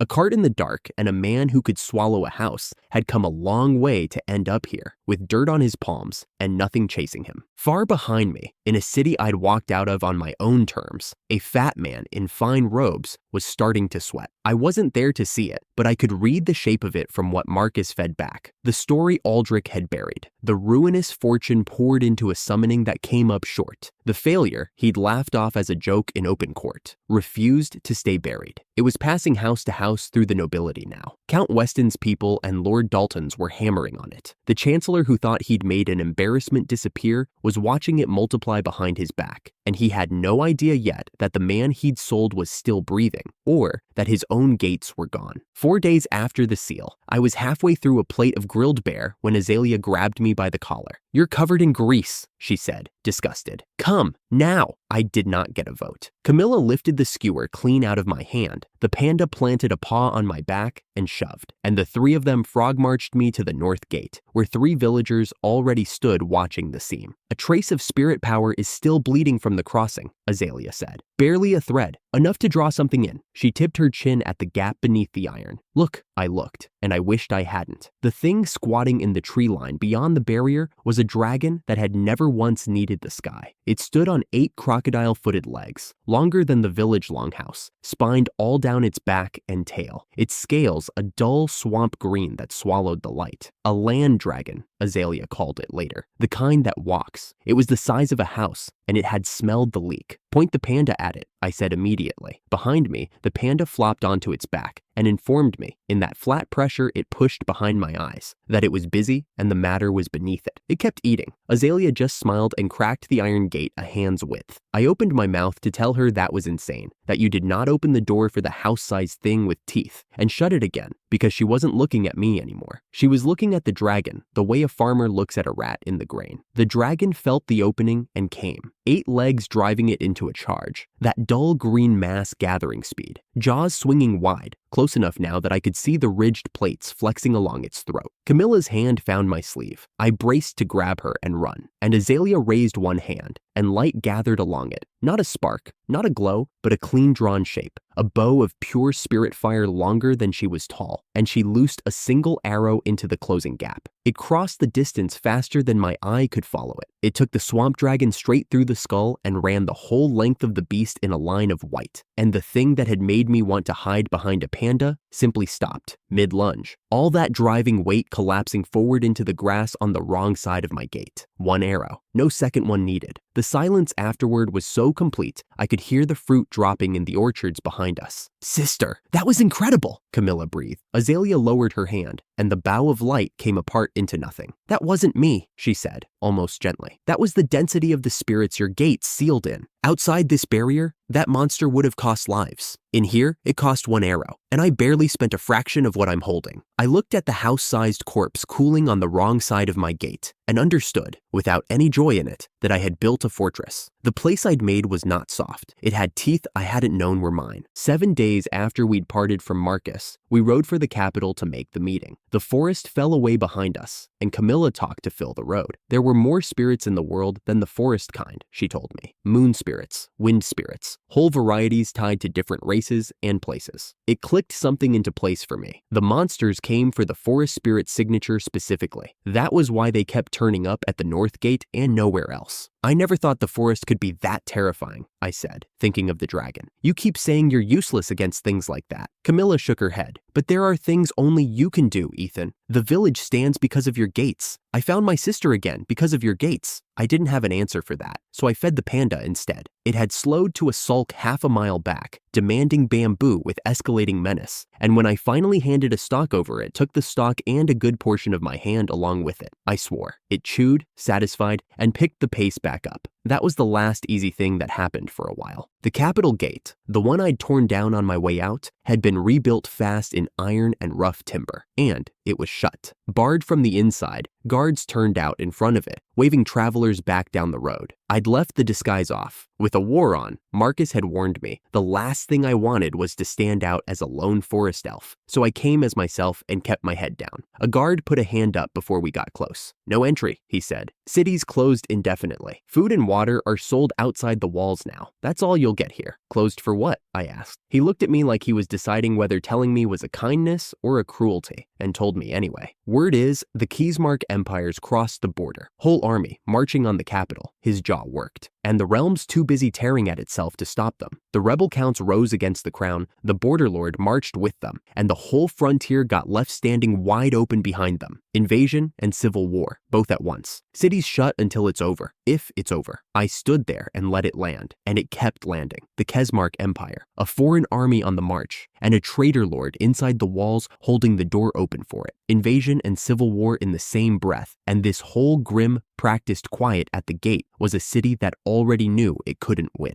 That was why the guard looked the way he looked. Not panic. Something worse and flatter than panic. and I understood, before he even finished, why now? Why an empire that could have struck in any of 100 years had chosen this one? Because the realm had nothing left to meet it with. Aldric's ruinous summoning had drained the treasury to the boards. His buried scandal had split the court into factions, too busy tearing at each other's throats to put men on a wall. The very lords who should have been mustering to defend the border were the ones who'd opened it. The kingdom that had branded its strongest man worthless and sold him in his sleep was, at this exact moment, too rotted from the inside to lift a hand against a real army. I'd wanted the men who did that to me to pay. I hadn't understood, until I was standing at their barred gate with smoke on the horizon, that the same corruption I was owed a debt against was the wound killing the entire realm. The rot that discarded me and the rot letting an empire walk in were not two things. They were one thing, seen from two ends. The man who threw me away had doomed his own kingdom doing it, and no one behind those walls knew it yet but me. Keep off the north road, the guard added, lower now, almost pleading. That's where the fighting's worst. Whatever you do, don't go north, where the great forest was, where the elves' border was, where a sealed valley full of my family sat directly in the path of a bending front. Camilla had gone very still beside me. The smoke stood over the city in a flat gray column, and the spirits in the air pulled away from it. And for the first time since I'd built my paradise, I felt the ground tilt under everything I'd made. So the whole kingdom's tearing itself apart, I said quietly. And there's an army walking in through the gap. I didn't force the gate. Marcus would know we couldn't get in. He'd find us. I took Camilla's arm and drew her back from the walls, and we turned to wait outside a barred city, while somewhere north of it, the war leaned slowly toward home. The panda had my foot and no intention of giving it back. I had sat down at the edge of the crowd to wait, and the moment I stopped moving, it dropped its chin across my boot, like a landlord settling in to collect rent. When I tried to slide free, it leaned, and a beast that size does not need to do more than lean. It informed me, in that flat pressure it pushed behind my eyes, that my foot made a serviceable pillow, and I could take my complaint up with management. No, I told it. Off. This is a public road, not your bed. It did not move. Camilla was laughing at me, one hand over her mouth, until something past my shoulder pulled her up straight. Ethan, that's Marcus, isn't it? Coming through the square? I lifted a hand to wave, which the panda took as an act of rebellion. It shoved a paw against my chest and put me flat on the stones, and I lay there looking at the gray sky and thought, not for the first time, that I had been sold to the laziest tyrant in the world. Marcus reached us with Rosalind a step behind him, and the first thing he did was look at the gate instead of at me. 7 days, he said. 7 days and they've sealed it and doubled the watch. It was standing open when I left. He crouched to my level, worry sitting plain on his face. The whole place has turned mean, Ethan. I can't follow half the threads anymore. The city, the whole kingdom, really, has gone vicious. I got up, brushed off the panda's opinion of me, and asked for the shape of it. Rosalind gave it. She was ashamed to, I could tell. She kept her voice low and her eyes level, a soldier reciting her own country's disgrace because Marcus had asked her to. The king's block had turned on the chancellor's block and torn itself apart in the doing. The rebel counts had risen and thrown in with the border lord to raise an army. Then the border lord's march had been struck by the Kesmark Empire and had fallen back toward the capital without giving battle. Lord Dalton's merchants were feeding the invaders coin and hired blades, and Commander Gregory's knights held the walls and would hold nothing else. They refused to be spent as any faction's weapon. So the realm is fighting itself on 4 fronts, I said, while an empire walks in the open door. Roughly half our strength, Kesmark, Rosalind admitted. On any ordinary year, we'd break them. This is not an ordinary year. I turned it over. A ruined court, a turncoat border, an invasion, a treasury Aldric had already bled white. No army on earth could plug that many holes at once. But I kept coming back to the one lever none of them had thought to check, because they had branded it useless and sold it to be eaten. And I could put my hand on both ends of the wound at the same time. I looked at Marcus. There's one plan that came to me, I said. Only, it's not the kind of thing a good man thinks up. I laid it out that night, and I named the ugliness first so no one could pretend it was clean. I would take the war away from all of them. Not fight it, take it. The walls, the moat, the gates. Whoever holds the fortifications holds the capital, and I could hold them in my pocket. Strip the city's own defenses down to bare ground, and the rebels could not storm what I chose to open. Kesmark could not besiege what I could hand back or keep, and the men who had sold me would learn they lived only at my pleasure. Marcus stared at me like he was checking my face for someone else wearing it. That's vicious, he said. How does a mind even land on that? Did a devil move in when we crossed over? Maybe it did. I held his eyes. But listen to the honest part. Those people down there are going to be trampled. The common ones. The ones with no faction and no wall of their own. If we can stop that and we walk away instead, then we're no better than the men who did this. I'm not walking away. He was quiet a long moment. We were the ones being used in their games, he said finally, low. Right, fine, do it. I hate that it's the right call. Rosalind had been silent, weighing it the way she weighed everything. If it can actually be done, she said, then it isn't a bad plan. It costs the fewest common lives of anything on the table. That decides it for me. Her jaw tightened. These factions have been knifing each other in the dark for years. They've earned what's coming. Camilla had said nothing at all. When I glanced at her, she only held my sleeve, and I knew what she was asking without the words. Stay the man who built the hollow, not the one who could erase a city and feel clever about it. I put my hand over hers. The civilians came first. If I forgot that, the whole thing curdled into the exact thing I was tearing down. We went in at dawn. The panda carried us straight at the outer wall, and I reached out as we came and took a whole segment of it into the vault. One heartbeat there was 10 feet of ancient stone in front of us. The next, there was a clean rectangular gap and a view of the courtyard beyond. The edges cut so square, it looked like the wall had never been finished. We rode through the hole in their defenses like it was a doorway held open for us. Then, I took the moat, every drop of it. A ring of dark water that had guarded that castle for 100 years simply was not there anymore, and what it left was a dry stone trench with fish flopping in the mud at the bottom, mouths working at air. Camilla made a small sound behind me. I did not slow down. I took the walls next, section by section, and I made myself watch each one go, because a man who does a thing this size and lets himself look away has already started lying to himself about it. Pillar by pillar, the great curtain wall came out of the world in square black bites. Gap,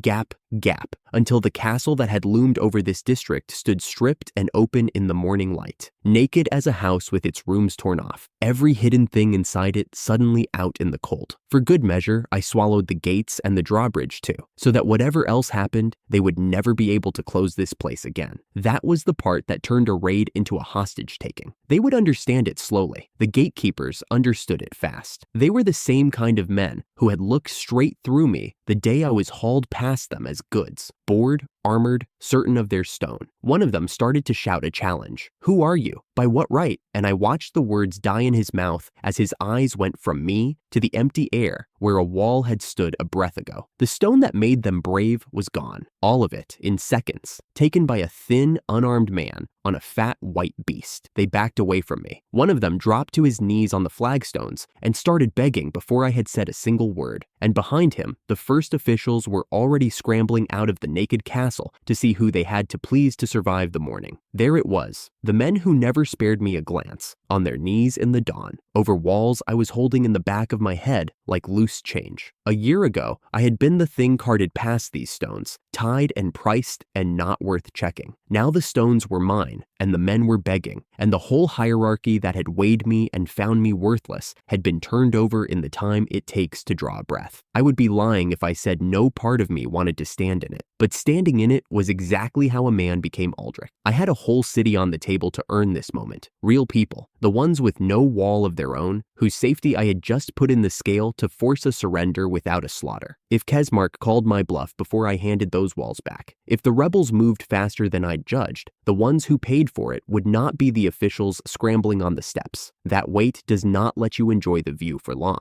I rode past the kneeling man toward the castle steps and kept my eyes forward. The last guard at the castle door tried to be brave for both of us. He barred the way, then thought better of barring and went for his sword instead. I leaned down from the panda's back and touched his wrist, and the sword was gone into the vault before it cleared the scabbard. "You seem to have lost your sword," I told him. Bit awkward, holding an empty hand at a man. He looked at his own fist, looked at me, and ran, babbling that he only wanted to keep his life. I let him keep it. We crossed the courtyard between two rows of armored knights. and not one of them moved. They watched the panda the way men watch a storm they cannot outrun, sweat shining under their helmets, hands very carefully away from their weapons. An older knight was waiting at the entrance, and this one did not flinch. "You must be Ethan," he said. "I am Gregory. Rosalind has told me all of it. My knights are under my command, and I have ordered them not to raise a hand against you." He let that sit, then added the rest without dropping his eyes. "But understand me, if the kingdom itself is truly in danger, I will still do my duty, power or no power." I looked at him, the one honest lever on a rotten board, and gave him a short nod. I could work with an honest man. It was the liars inside I had come for. "Then we won't be a problem to each other," I said, and I rode past him into the hall, with Camilla at my back and the panda's claws loud on the stone. They gave me the throne room because they had nothing left to bar me with. King Osric sat on the high chair, like a man wearing a costume that did not fit, and Chancellor Aldric stood at his shoulder, the smooth, heavyset man who had read my status to a laughing court, and then, quietly, sold me to be eaten to make a scandal go away. He was still smooth, but the smoothness had a sheen of sweat on it now, and when the panda padded into the hall behind me, he flinched just slightly before he caught himself. "You know why I'm here," I said, "and you know what's sitting in my pocket, so let's keep this short." They kept it short. What Aldric offered up, filtered through all his practiced courtesy, was 3 writs, the king's own letter, a deed to land, and the chancellor's sealed order, each one binding, each one meant to buy me off cheap. Osric agreed to everything in a thin, hesitant voice. He had grasped almost nothing except that the walls were gone and this man had taken them, and he wanted only to still be king when the morning ended. I did not trust the papers. Paper from men like this is as likely a trap as a gift, but I took them, and I let the taking be the smallest part of what I had come to do.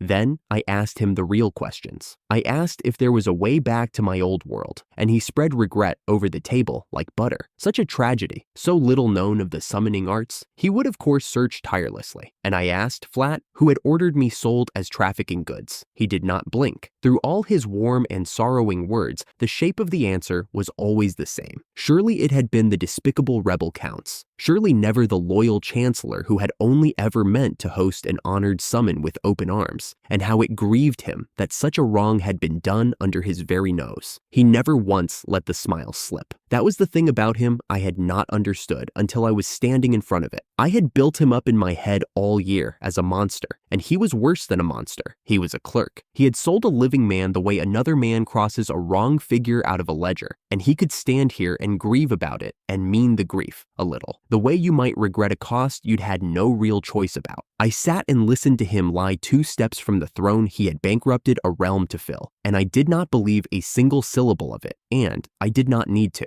because I had made him say it out loud in his own hall, with the truth of it dragged up into the light between us where it had never once been allowed. The word had been said. That was enough. For now, that was enough. Camilla leaned close to my ear. "You look like a devil right now, Ethan," she murmured, and then, softer, "It's true, but somehow it suits you a little too well." Behind me, the panda dropped a low grumble that landed in my head as an opinion that I made a very skinny sort of bandit. Even at the edge of a reckoning, nobody in my life would let me have my dark moment in peace, and I was glad of it. I stood. I pocketed every document, and I gave Aldric the only thing I had come to give him yet. "Break any of this," I said, quiet, level, no heat in it at all, "and the walls you've been hiding behind stop existing. Every last stone. They don't come back. We understand each other." He understood. They all did. The agreement came fast and frightened. I could have finished it there. He was cornered, sweating, defenseless, the truth half out of his mouth. I could have dropped the floor on him in that room and been done. I didn't. A back hall ending in front of a puppet king was not what I had spent a year building toward. When Aldric answered for what he did, it would be witnessed and total, and it would come after the empire at the gates was broken, and there was nothing left for him to hide behind, not before. So I turned my back on him, which frightened him worse than any threat, and I walked out of the naked castle with the kingdom's walls in my pocket, and the reckoning loaded and left cocked behind me. "I'll be back to finish this," I said, and I did not look around to see his face when I said it. The panda stopped in the middle of the road to eat, and no war in the world was going to move it until it was done. I sat on its back with an army waiting over the next rise, and watched it work a bamboo stalk through its jaws 1 lazy inch at a time. I asked it to hurry. It informed me, straight into the back of my skull the way it always did, that I was a skinny monk who did not understand the first thing about bamboo. and that if I wanted it to carry me into a battle, I could at least keep the pantry stock. So I took another stock out of the vault and held it up. That, it decided, was an acceptable apology. "You know we can see the smoke from their fires from here," Camilla said at my back. Her arms were light around my waist, her voice pitched not to carry. "That's a lot of smoke, Ethan. That's a lot of soldiers," I agreed. Hooves came up the road behind us at a hard trot, and Marcus reined in alongside, his horse blowing. He looked at the panda, chewing. He looked at me, waiting on it. "So this is the terrifying war machine that's going to save the kingdom," he said. "Give it a minute. It's fueling." We crested the rise together, and the joke went out of both of us at once. They were laid out in the shallow valley below, the Kesmark Empire's vanguard, roughly 1,000 men in disciplined blocks, spears grounded, banners hanging in the still air. A camp with the order of people who intended to be somewhere else soon, and that somewhere was the capital at our backs. Rosalind had told me the truth of it plainly enough. Astoria kept no standing army. When a real war came, the crown scraped together levies and prayers. 1,000 trained soldiers moving as one was not a mob. It was a knife already halfway into the body. Marcus let out a slow breath. "We can't fight that." "No," I said. "We can't fight that." I had turned it over the whole ride out and come to the only door that opened without a slaughter. I had no army. I had no way to throw my voice across a whole valley so 1,000 frightened men could hear one boy on a bear. What I had was a vault with a capital's worth of walls folded up inside it, and the oldest lever there is. If I could not make them believe a king, I could make them believe a monster. "Whatever I do down there," I told Marcus, "you hold here with Camilla until I call. If it goes wrong, you get her home, not the capital. Home." His jaw set. He didn't like it. He nodded anyway. I leaned down to the round black and white head, still working on its stalk. "Here we go then," I said. "Panda power. Let's move." It swallowed, sighed like I was the great inconvenience of its long life, and started down the slope. I rode down at 1,000 men on a bamboo glutton, alone, and I made myself grin like I was glad about it. "Try to look like you eat villages," I muttered. The panda did not try anything. It ambled. Behind me, Camilla held on and said nothing, which was its own kind of loud. 200 paces out, I filled my lungs and threw my voice as far as it would go. "Withdraw your army and stand down. This is a royal command." It landed as thin as I feared, a boy shouting into wind. The front ranks heard a lie and laughed at it, a ragged, nervy laugh, the sound men make when they are more scared than they'll admit. If the king had truly sent word, one of them called back. It would come with a herald and a seal, not a beggar on a circus animal. So I stopped selling the king. I reached into the vault and I gave them the monster instead. I raised my hand and the ground answered. A section of Astoria's curtain wall came up out of the bare earth in front of the enemy's left flank. Gray stone, the height of 4 men,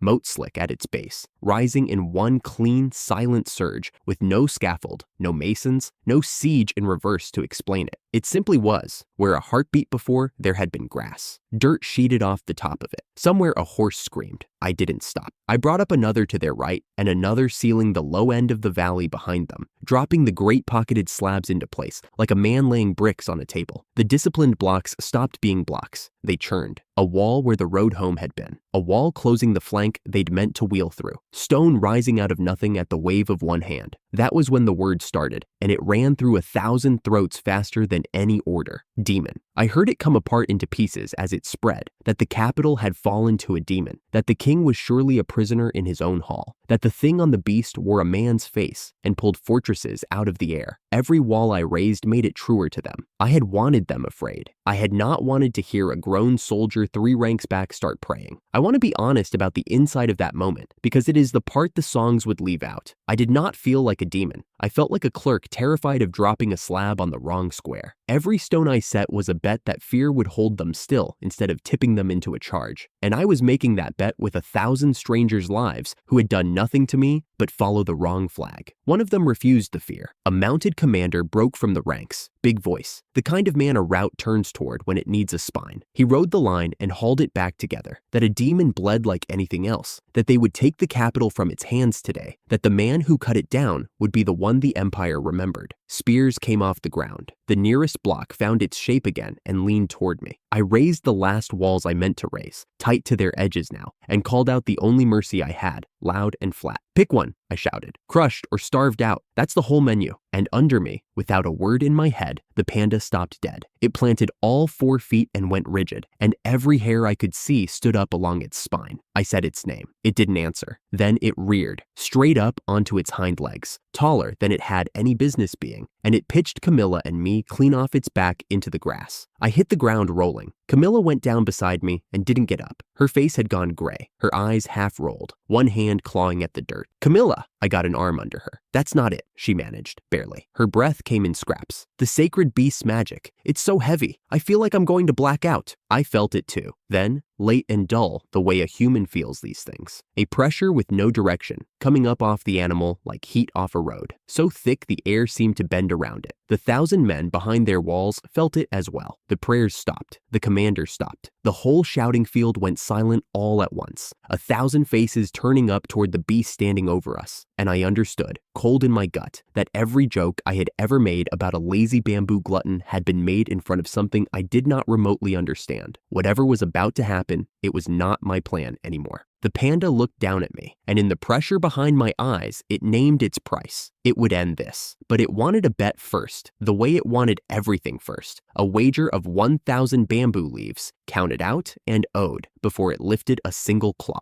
I knelt there in the grass, with a war holding its breath around me, and I nearly laughed. Of course, the doomsday came with a bar tab. "So I'm the one who has to cough up the bamboo," I said, and I opened the vault and I counted. 1,000 leaves out of the months of stores I hauled everywhere, spilling into a green drift on the trampled ground. And I counted them to the last one because I had the sudden certain sense that this creature would know if I shorted it by a leaf. The last leaf left my hand. The panda dropped its head back, opened its jaws, and the sky turned green. Not a tint, not a shadow of cloud. The whole vault of the heavens, horizon to horizon, flooded to a deep bottle green in the space of one breath, as if someone had drawn a lid of colored glass across the sun. The light went strange on every upturned face. The wind died, and high up in that green, points of darker green kindled and began to fall. They came down slow at first, that trick great heights play, where a thing so large looks gentle until it arrives. Masses of solid bamboo, 30 of them, each the rough size of a boulder, wreathed in green fire as they tore down through their own colored sky. Then the slowness broke, and they were fast, screaming fast, and the first of them came into the fortifications, like the fist of something that had never once in its life been told no. The wall I had raised on the enemy's left simply ceased. A 4-man height of Astoria's curtain stone became a fountain of gravel and a wall of dust taller than the wall had ever been. The second mass hit, and the third, and the ground under my knees jumped like a struck drum, again and again, 30 times, a drum roll of falling mountains. Stone I had carried in my pocket that morning came apart into powder. The heat of it rolled over us a heartbeat behind the sound, dry and green smelling. The sharp burnt grass reek of a whole forest of bamboo turned to fire in an instant. The moat-slick slabs, the ceiling wall at the valley's low end, the barriers I'd set so carefully around 1,000 men.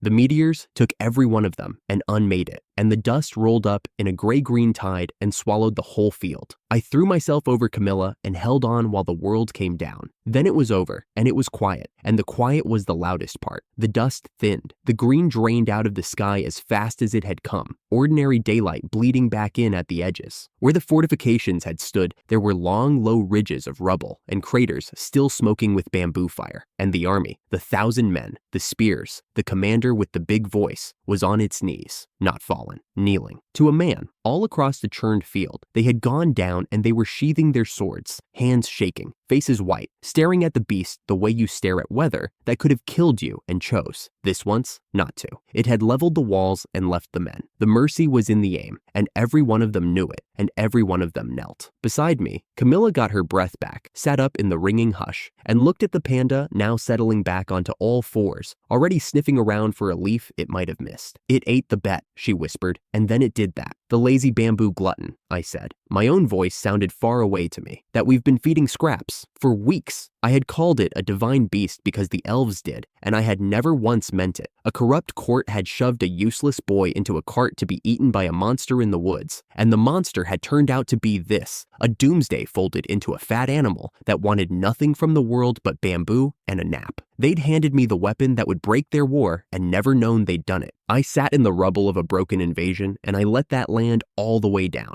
They still called me a demon while they surrendered to me. I heard it drift across the field in the settling quiet. Not a war cry now, a warning, mothers and children low. The demon holds the capital. The demon calls down the green sky. I had ended a war with the fewest deaths any war ever ended in, and to the men on their knees in front of me, I would always be the thing that came out of the woods with a monster at its heel. I decided I could live inside that word if it bought a valley full of soldiers their lives. It still sat wrong. A rider picked his way toward us through the kneeling ranks, alone, hands open and away from his sword. An older noble in travel-stained armor, a hard, careful face doing sums behind the eyes. Count Weston, the border lord whose march Kesmark had struck, who had fallen back to the capital without a fight, who 3 days ago I'd have counted among the men I might have to break. He drew rein a respectful distance off and asked, without flinching, to hear the whole of it. So I told him. Standing in the crater with the dust in my teeth, I gave him the plain version, who I was, who had sold me, what the vault was, why the capital's walls had spent the morning in my pocket. He took it all without a word of protest, his face closing over each fact and filing it. And by the time I finished, I understood I was not talking to an enemy anymore. I was talking to a man deciding which way the future ran and finding that it ran through me. That was the moment the second thing broke, quieter than the first and further off, back behind the walls I'd stolen. Aldric's faction had stood on exactly one leg, not the king. The king was hollow, not the knights. Gregory's men had never been theirs. The one thing the Chancellor's bloc could still say, the last justification that kept lords in their chairs and swords in their hands, was that in a time of invasion, someone had to hold the realm together, and they were that someone. Kesmark was the prop, and I had just watched a bamboo glutton turn Kesmark into a field of kneeling men and smoking rubble. The same rot that threw me away had been the wound killing the whole realm. Two ends of one thing. Break one, and you break both. With the invasion gone, there was nothing left for the faction to defend the realm from, and nothing left of the fear that made men obey it. A bloc that lived on the pretense of protection could not survive being shown up by the boy it had discarded and his fat, sacred beast. Weston felt it before I said it. Every noble on that field felt it. Not one lord, not one knight, would stand another day for the men who had sold a summoned boy as trafficking goods and then hidden behind a war to do it. The faction did not fall in a battle. It fell the instant the battle stopped needing it. Marcus came down off the ridge to us, whole, grinning like a man who'd watched the sky turn green and lived. There was work still, and it was his. Someone had to stand in the palace while the ink dried, a living deterrent at the king's shoulder, so that no clever clerk got brave again the moment my back was turned. "I'll go," he said, before I could shape the ask. "I'm a Battlemaster, remember? Haven't slacked on training one day since we got here." I hated it, and I couldn't argue it. He was the right piece for that square, and I told him so. Rosalind and Commander Gregory would go with him, the lawful sword and the honest witness, there to keep the agreements honest and Marcus alive. I gripped his forearm and made him promise to be paranoid. I did not send for Aldric. He was a 2-day ride away, behind his own naked walls, sweating in a hall I'd already stripped, and I let him keep sweating. The men who sold me were finished as a power now, their whole machine broken in one green afternoon. But finished as a power was not the same as answered, and the answer was a thing I wanted witnessed, total, and looked at me in the eye when it came, not shouted across a crater with a war still cooling. The reckoning was still loaded. I'd said I would be back to finish it. I meant to be back. We rode for Count Weston's border 2 days, and every mile of it I turned the win over like a coin I didn't trust. It had gone too clean. 1,000 men, a chancellor's whole faction, an invasion, down in a single morning, and nothing that easy stays down without asking for something back. I kept seeing the capital behind us, Marcus standing in a marble hall full of beaten men who all had reasons to want him gone, with only Rosalind and a grave old knight at his back. Was it truly all right, Camilla asked from behind me on the second day, to send Marcus on his own? I agonized over it, I admitted. Politically, he really is better placed inside the palace than out here with me. Doesn't mean I like a single thing about it. He's a visitor from another world. I believe he'll push through most trouble easily enough. A pause, her chin coming to rest lightly against my shoulder. Still,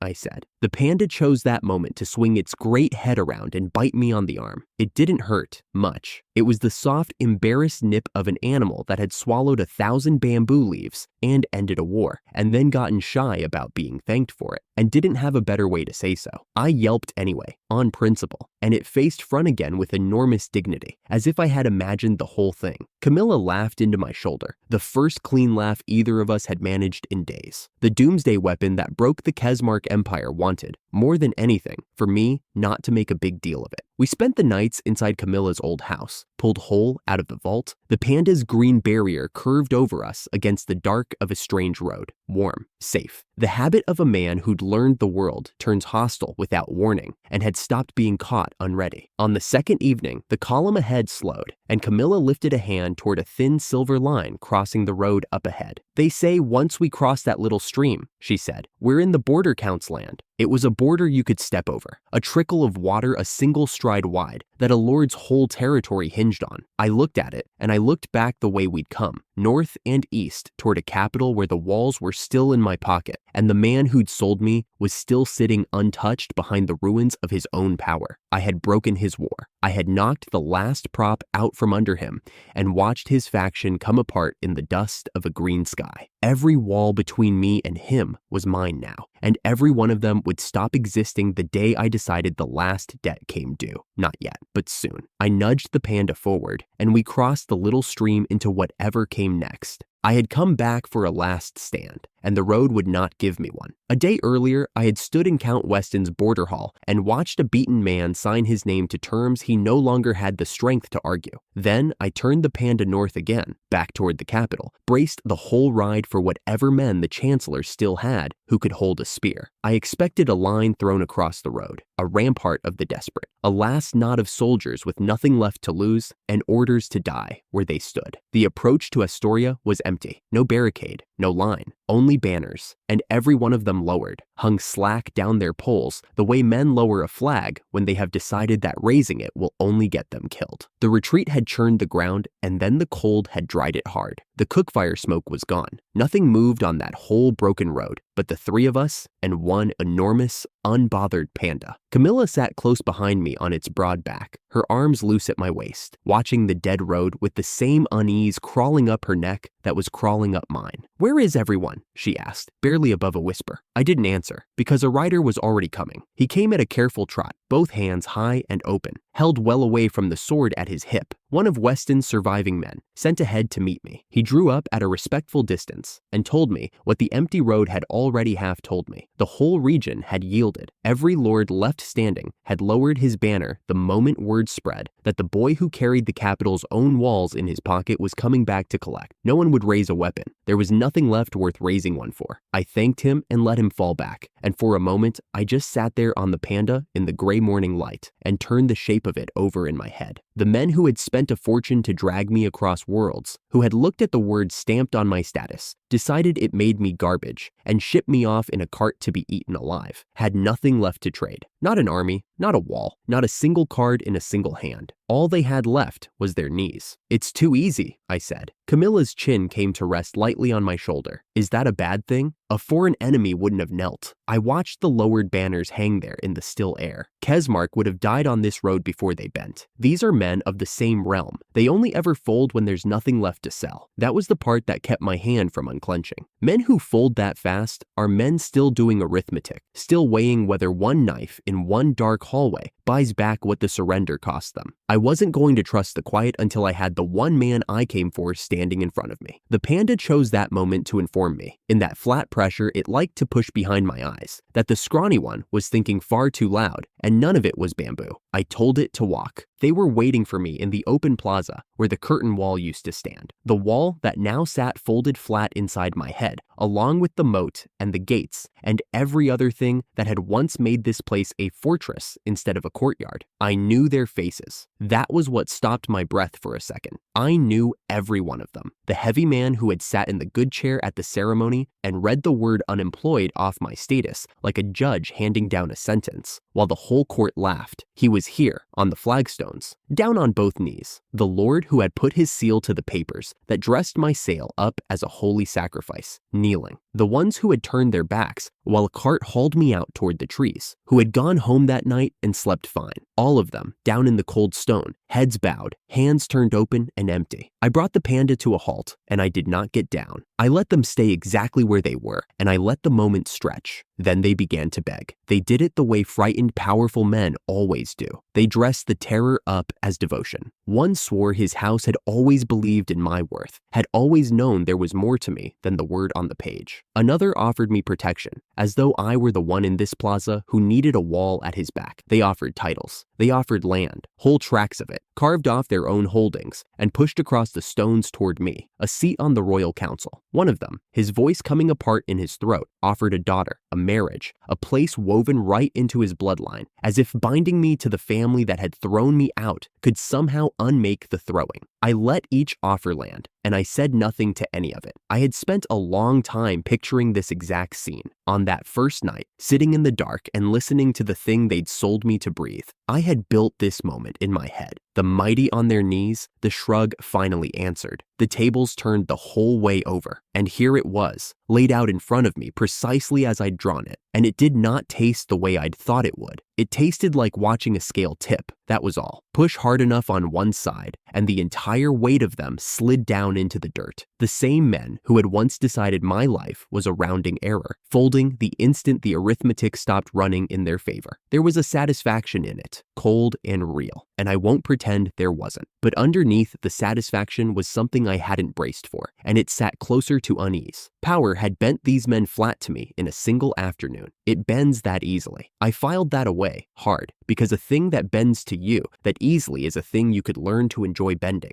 and I had already seen exactly where that road ended. His name was Aldric, and he was 2 days north of here. Camilla shifted behind me. She'd been silent through all of it, taking in the row of kneeling lords with her wide forest elf eyes, and when she finally spoke, it was low, just for me. "Aren't they people too?" she said. "The same as they were before?" "They're people." I kept my voice down to match hers. "They just only seem to remember it when they're the ones losing." She was quiet a moment. Then, "Humans are strange." I nearly laughed, coming from her, riding at my back while a line of noblemen groveled in the dirt for their lives. It was the truest thing anyone had said all day. "You keep choosing the way with the fewest dead," she went on. "At the walls. Here, now. You could have finished every one of them, and you keep deciding not to." Her cheek came to rest against mine, warm and uninvited. The way forest elves touch the people they've quietly decided are theirs. "I think you're kind, Ethan. That's the reason I think humans and forest elves aren't so different underneath it all. Kind." I let the word sit there between us, and I did not correct it, though I could have. She hadn't seen the inside of the thing. She hadn't stood on that field 2 days ago, knowing I'd caged 1,000 strangers behind stolen walls and gambled every one of their lives on fear holding them still. She looked at a man who kept choosing mercy, and she called it goodness, and she had no idea how much of that mercy of mine was simply the cheapest way left to win. I didn't tell her that. I let her go on being right about me, because being right about me was the one thing keeping me from turning into whatever was kneeling in the dirt at my feet. The panda picked that precise moment to weigh in, silent and smug, that I was getting worked up again over the little green one, and that a creature made of nothing but wants had no business lecturing anybody on restraint. Camilla, who couldn't hear a word of it, hugged me tighter from behind and pushed her face into my shoulder because I'd gone stiff, and she wanted to fix it. "I'm not doing anything," I said, to no one who believed me. "You smiled," she said into my back. I saw it. That's not a smile. It was, a little. I left the kneeling lords kneeling, and I turned my mind to the only part of this whole ruined court that still mattered to me. Marcus met me at the castle doors, alive and unmarked, and grinning like the last 2 days had been a holiday. I'd spent every hour since I sent him ahead braced for the worst of it, a friend standing alone in a nest of beaten men, any one of whom had reason to want him quietly gone. And there he was, whole, Rosalind a step behind him, with her hand resting easy off her sword. No blood on either of them. Whatever the beaten men had thought about trying, the walls sitting in my pocket had thought better of it on their behalf. "Told you I'd hold it," he said, and gripped my arm hard. "Battlemaster, remember? Haven't slacked on training one single day. Nobody here tried a thing they'd have lived to finish." The relief of it went through me harder than I let show. I clapped his shoulder and said something dry, and let that be enough for both of us. Inside, the throne hall was a hollowed-out version of the same room where they had first read my worthlessness aloud to a laughing court. King Osric sat up on the high seat, robed and crowned and empty inside the costume, a passenger in his own hall. The Chancellor's chair beside him stood pointedly vacant, and the surviving factions had gathered under the pale window light, and they had, it turned out, prepared me an offer. They laid it out through their steadiest speaker, and even cornered, they somehow made it sound like a gift. They wanted to give me a seat, not a courtesy title to keep me quiet, a real one, a rank set right beside the Chancellor and the Royal Secretary, a high place at the dead center of the realm, a wedge to balance the factions against one another, with me as the weight that tipped every decision. Every last block in the room had signed off on it. The boy they had branded Unemployed offered the third highest seat in the kingdom,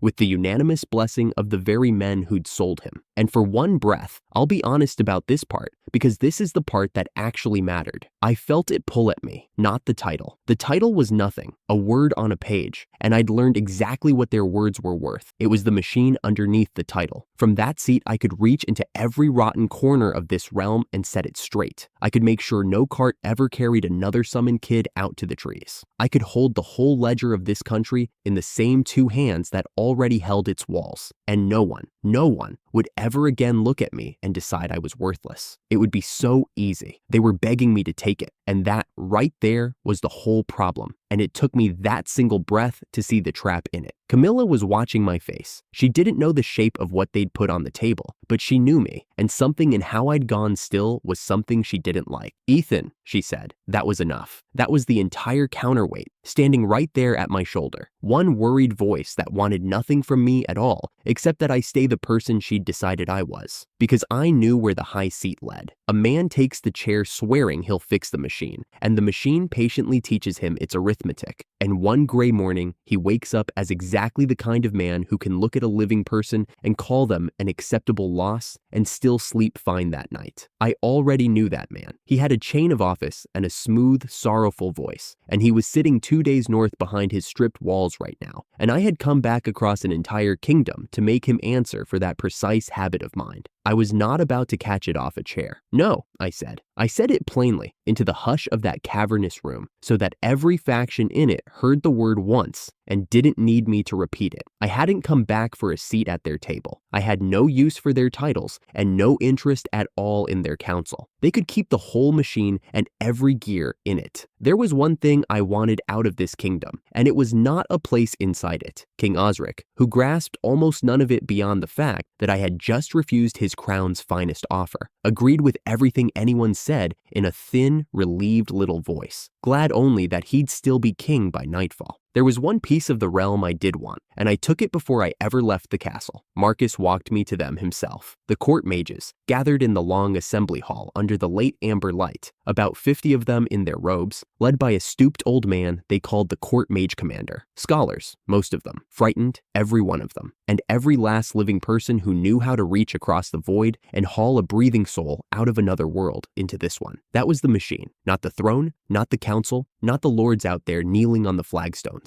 This. 50 tired scholars in one hall were the entire reason a cart had once carried me out toward the trees. The summoning was ruinous. It had gutted the treasury to pull Marcus and me across in the first place, and when the ledger came back reading one Battlemaster and one Unemployed, it had simply been cheaper to bury the failure than to admit the waste. Every future version of that same cold sum lived and breathed in this room. So I took the room. I told the commander to gather his people, all of them. They were coming with me. The old man understood it faster than the nobles ever had. Freed of the handlers who had spent his craft like loose coin, freed of the money pressure that had kept it chained to the court, he didn't argue with me. If anything, he looked relieved right down to his bones. His mages would come to my village, far past the reach of the capital's politics, to a place where no faction could ever again aim the summoning craft at a person and pull the trigger. And there, out from under all of it, they would finally do the work no one here had ever once let them try. Search for a way to send the summoned back home and make certain that no one else was ever torn out of their own world by force again. That last part wasn't for me. Whatever door had slammed shut behind me the day they dragged me here, I already knew there was no walking back through it. But the next one, I could make good and sure there was never a next one. Then I turned to the nobles, the ones who'd trailed in white-faced at the edges of the hall, and I gave them the only thing I actually owed them. I told them there would be no more summonings, not ever, not funded quietly through some shell of friendly merchants, not dressed up as a sacred rite, not attempted out in some far province where they imagined I wouldn't be looking. The mages were mine now, and beyond that, if I ever so much as heard that this kingdom had reached across the void for one more soul to use up and throw away, I would come back. I didn't tell them what I'd do when I came. I left the sentence there with its end cut clean off, the walls of their own capital still sitting in my pocket, where they could all feel the weight of it, and I let them fill in the blank themselves. Their own imaginations did far more to them than any threat of mine could have. The color drained straight out of the room. Grown men who had spent their whole lives certain that people like me were things to be spent went white to the very last of them,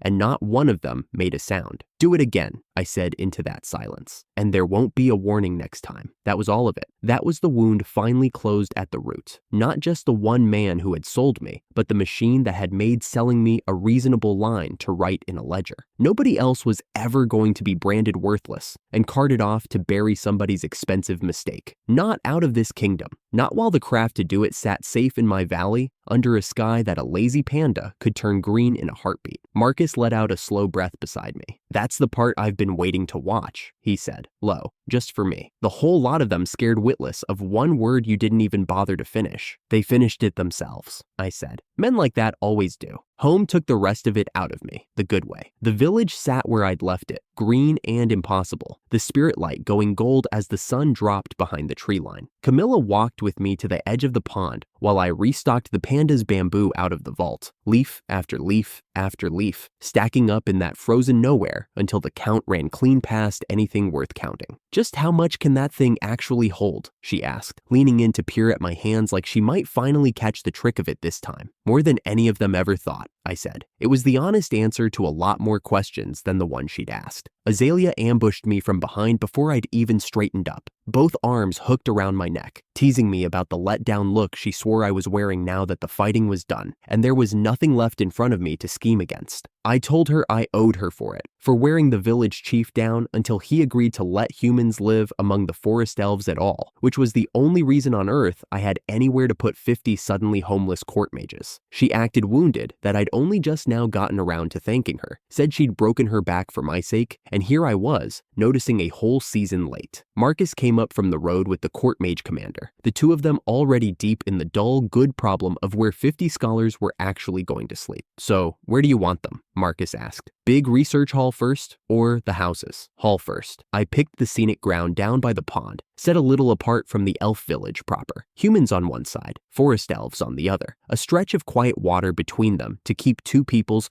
who barely knew each other yet from ever learning to grate. Then the houses. Yours and Rosalind's and the old man's in with them. Then I raised it, all of it, at once. A whole settlement stepping up out of the vault into the dusk. A research hall, long rows of dormitories, private houses. Standing there, finished on the grass in the time it took the mages to draw one gasping breath. The scholars stared at their new home the way everyone always did the first time they saw the vault give something back, like the world had quietly stopped bothering to play by its own rules. The panda lay flat on its back in the grass through the whole thing, supremely unbothered, waiting, until I finally came over and began feeding it the leaves I'd stacked. Only then did it deign to be pleased with me at all. I stood there in the last of the gold light, with all of it laid out around me, the family that had grown up out of a dying hollow, the friend who had never once believed the lie, the mage's safe, the craft that had broken my life locked away from every hand that might ever use it again. Everything I had set out to build was standing whole, everything but the one thing. The men who threw me away were kneeling in their stripped capital. Their war was broken. Their machine was mine. Their crown I had handed straight back untouched. But the man himself, the smooth voice at the ceremony, the ledger where my whole life had been a single number, he crossed out without looking twice. He was still 2 days north, sitting behind walls I could make disappear on a whim, and he had not yet looked me in the eye and answered for a single thing he'd done. The crawlback was finished. The debt was not. I fed the panda the last of its bamboo, and I let myself feel, for one quiet evening, that I was almost there. Tomorrow, I would go and finish it, face to face, witnessed, the way I had sworn to myself in the dark a long time ago. On the very first night, they were all so certain they had erased me. 2 days north, I walked back into the hall where they had first read my name out like a verdict, and this time, no one laughed. They had given me a lot of names over the months: worthless, unemployed, the mistake that wandered off the road and got itself lost. I had carried every one of them here in the box, in the back of my head, tucked in beside the walls of their capital, and 3 sealed writs, and a year of soup that never went cold. I set all of it down on the flagstones of that hall, and I looked at the man the names had come from. Chancellor Aldric was on his knees before I even reached him. Someone had already taken the chain of office off his neck. No layered robes with the good stitching, no ledger under his arm, no ring of clerks, no wall of guards. All of that lived in my pocket now, or had walked off to a village he would never find, or had simply stopped answering a man who could no longer pay. He was a heavyset, balding administrator in a plain undyed shirt, kneeling on the stones where his own curtain wall used to stand, and he was talking fast and low before I had crossed half the floor. I had asked for witnesses. They had come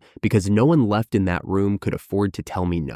Marcus stood at my right shoulder, alive and unmarked, arms folded, watching the man he had spent the whole arc chasing the truth of. Rosalind a step behind him, her hand resting easy and open near her sword. The court mage commander was there too, stooped and gray, the old man who had once helped tear my soul across worlds, and now spent his days trying to work out how to send the summoned home. And along the far wall, in a pale, motionless row, stood the surviving faction lords, the ones who had bid on summoned heroes the way you bid on livestock. The heavy-bearded lord who had read the word unemployed off my status to a delighted court, the one whose seal had closed the papers that shipped me out. I had made sure that not one of them got to miss this, because the first time, all of it was done in the dark. That was the whole point of standing there. The brand had been public. The sale had been a whisper, a cart in the night, a clean lie by breakfast, the useless summon simply gone. I was not going to let the answer to it be a whisper too. Aldric was offering me things. I let him. I am not going to give you his voice. I decided a long time ago, somewhere on a road in the dark, that he did not get to keep it in this story. So take it from me instead. He offered his fortune, and when my face did not move, he offered his houses. When that did nothing, he offered his family's holdings, and then his own body in service, on his knees, for whatever was left of his life. He blamed subordinates. He blamed the men flattened against the far wall, who flinched as one when his hand swung toward them. He used the word regret more times than I could hold in my head, and not once did it sound like anything but a man bargaining down a price. I let all of it wash out and go quiet. Then I opened the box in my head, and I laid 3 things on the stone in front of him, where the whole room could lean in and see. The first was an order in his own hand, closed with his own seal, directing that the useless summon be handed over to the elf territory as trafficking goods. A body, priced, packed, and shipped, dressed up in the language of a sacrifice so the ceremony would sound holy instead of what it was. The second was a page of a coin ledger, one line of it entered in that same neat clerk's hand, recording the money taken for a living person, balanced against the column like a shipment of grain. The third was the record he had buried, the true cost of the summoning that had dragged me here, the ruinous sum he had emptied the realm's treasury to pay, the failure he had needed to make vanish before anyone counted it. I was how he made it vanish. Cross out the bad investment, close the column, sleep the night through. I let them read it, and I let it take as long as it took. That was the part I had wanted most, and I made myself stand still inside it. For months, the whole shape of this thing had lived only in my own head, a private certainty I could never prove to the people who had watched me get dragged out and believed the tidy lie the next morning. Now it lay on the floor in his own ink, and I got to watch it move across the faces along the wall one by one.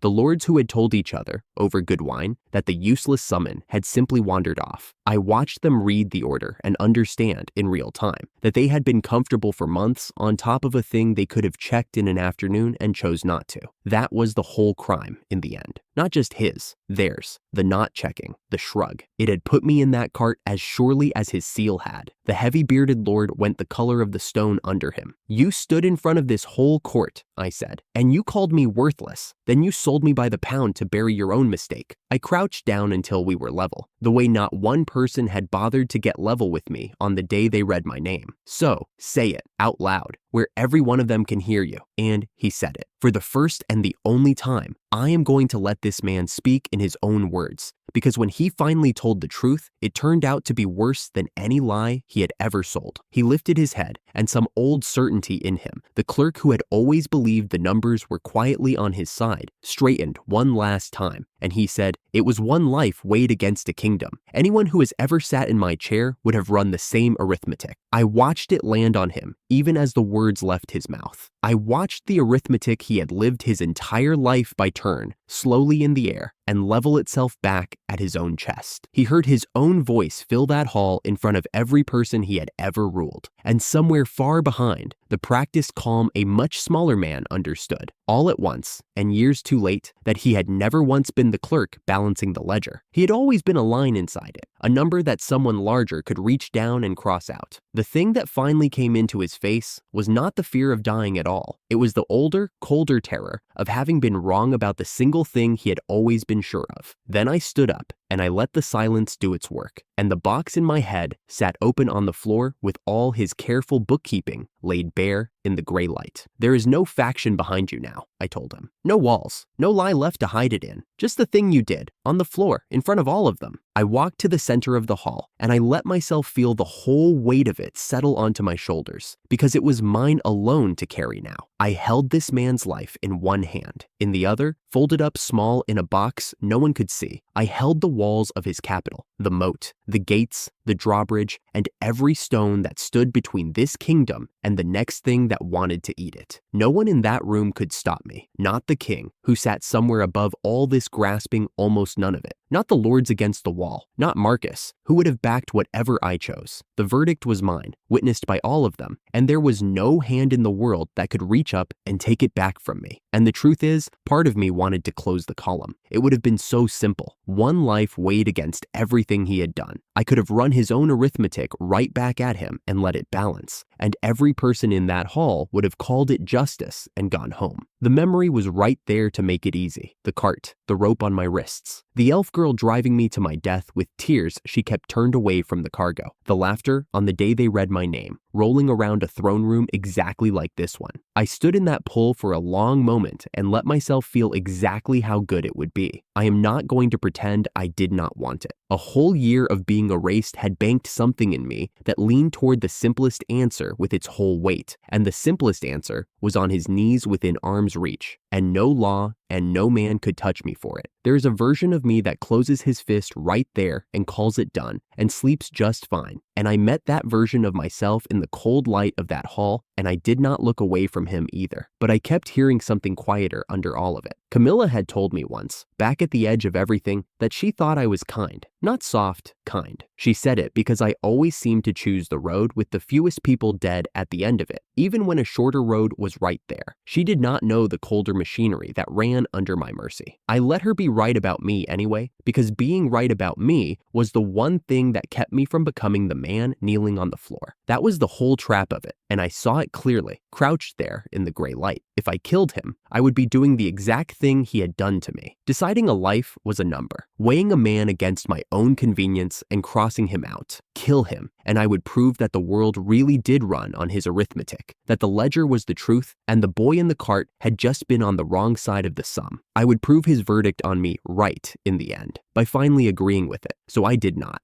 I get to decide what happens to you, I said, and my voice came out level and low. The banked anger of a whole year finally set down on purpose instead of thrown. Everyone here knows it, so do you. Then I told the room what I had decided, and I said it slowly, so it could never be unsaid or reburied. He would live. That was the first thing. And I watched a wild, ugly hope leap into his face, and I let it sit there a moment before I took the rest. He would live, stripped, every title struck from him, every holding, every coin, every house signed over into the hands of the people his ledger had priced and sold. The proof I had laid on the floor would be entered into the law of the realm before witnesses, sealed and copied, and put where no chancellor and no king could ever whisper it back into a lie. And he himself would be turned out to live the rest of his years as exactly the thing he had stamped on me in front of a laughing court, nameless, worthless, unemployed, a man with no chair, no column, and no one left who owed him anything,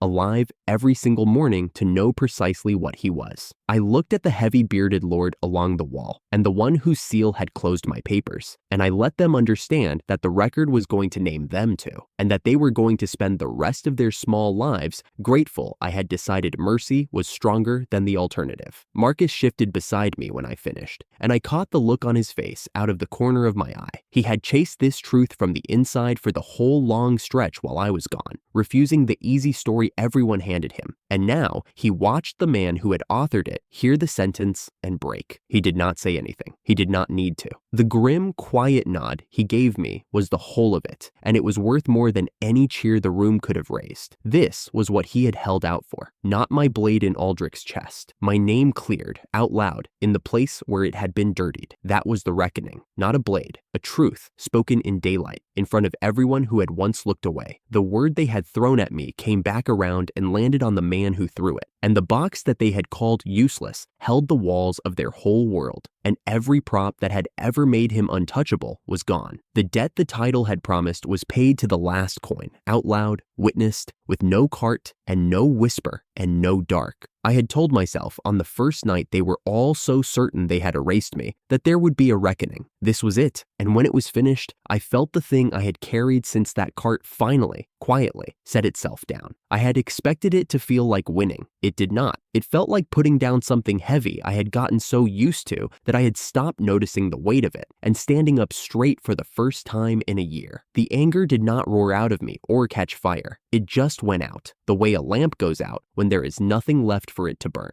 There was a boy in a cart once, making a list in the dark because it was the only thing left that was his. He could stop now. The list was finished. Every line of it was crossed through, and for once in this whole story, it was my hand doing the crossing. I did not look at Aldric again. There was nothing left in him worth the turn of my head. I closed the box, and I walked out of that hall the same way I had walked into it once, on my own 2 feet, except that this time, the whole court got up off its knees to watch me go. 2 months later, none of that felt like the end of anything. It felt like the start of a very ordinary evening. I had built myself a house at the edge of the elf village with a proper kitchen and a proper bath, both runoff magic tools I had carried out of a dead city and never had to explain to anyone. That afternoon, I had a thick cut of boar going in butter and salt, spitting on the stove, filling the whole room with the kind of smell that makes a place a home instead of a shelter. Marcus and Rosalind were somewhere out in the hills, hunting the next one, since between the two of them and the endless stores in my box, nobody in this village was ever going hungry again. Camilla let herself in the way she always did now, without knocking, drawn by the bath and the food in roughly that order. She does not eat meat, so I set out cheese and dark bread for her while the boar finished, and I filled the bath from the water I kept stored and heated it with the tool from the city, which still struck her as something close to a miracle every single time. She sat at my table and picked at the bread and told me the mages had made progress. "They think they've found the shape of the road home," she said, and her voice went careful in the middle of it, the way it always did when the subject came anywhere near me leaving. "That's good," I said, and meant it, and watched her not think it was good at all. The old mage commander and his people had settled fully into the research hall by the pond, free of any noble breathing down their necks about cost, and they were chasing 2 things now. One was the way back to my world. The other was a permanent bar against forced summoning, so that no one, ever again, could reach across the dark and drag some ordinary person out of their life to be crowned or branded or sold. I wanted that second one more than the first, honestly. It was the real end of the wound. Not just the man who did it to me answered for,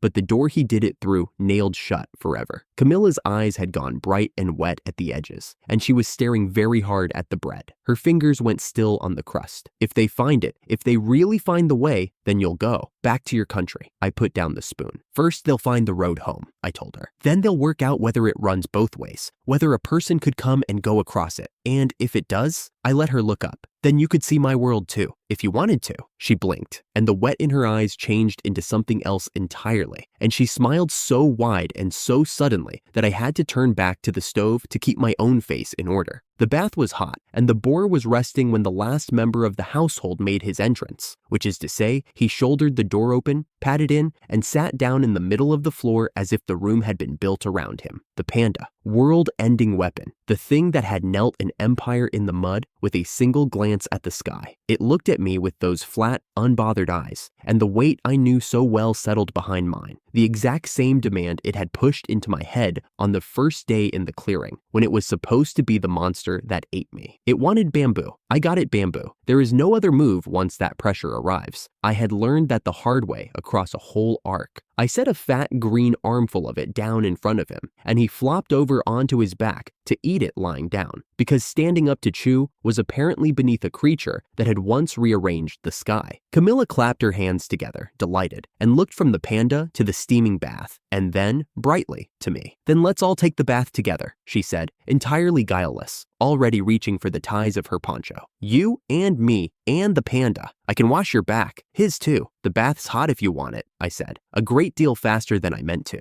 and I picked up the boar platter and put it firmly between us like a shield. "But I'll pass on being washed. Thank you." She laughed at me, and the panda ignored us both, and the steam curled up gold in the last of the light, and that was the shape of the life I had built. A warm room, a stove that ran on nothing, a grieving elf girl who was not grieving anymore, a friend safe in the hills, a sister who had talked a whole village into letting my people stay, a home that no chancellor had stamped a word on. The man who had called me worthless was 2 months and a whole world away, living out his days as nothing in the daylight, on the record. And here, at the far end of everything, the thing they had thrown me to for being useless lay flat on his back, on my floor, finished his bamboo, and pushed that flat, ancient, utterly certain weight behind my eyes one more time. He wanted bamboo. Of course he wanted bamboo. He would always, forever want bamboo. I got up to get him more, and I was smiling, and for once, I let it be a real one.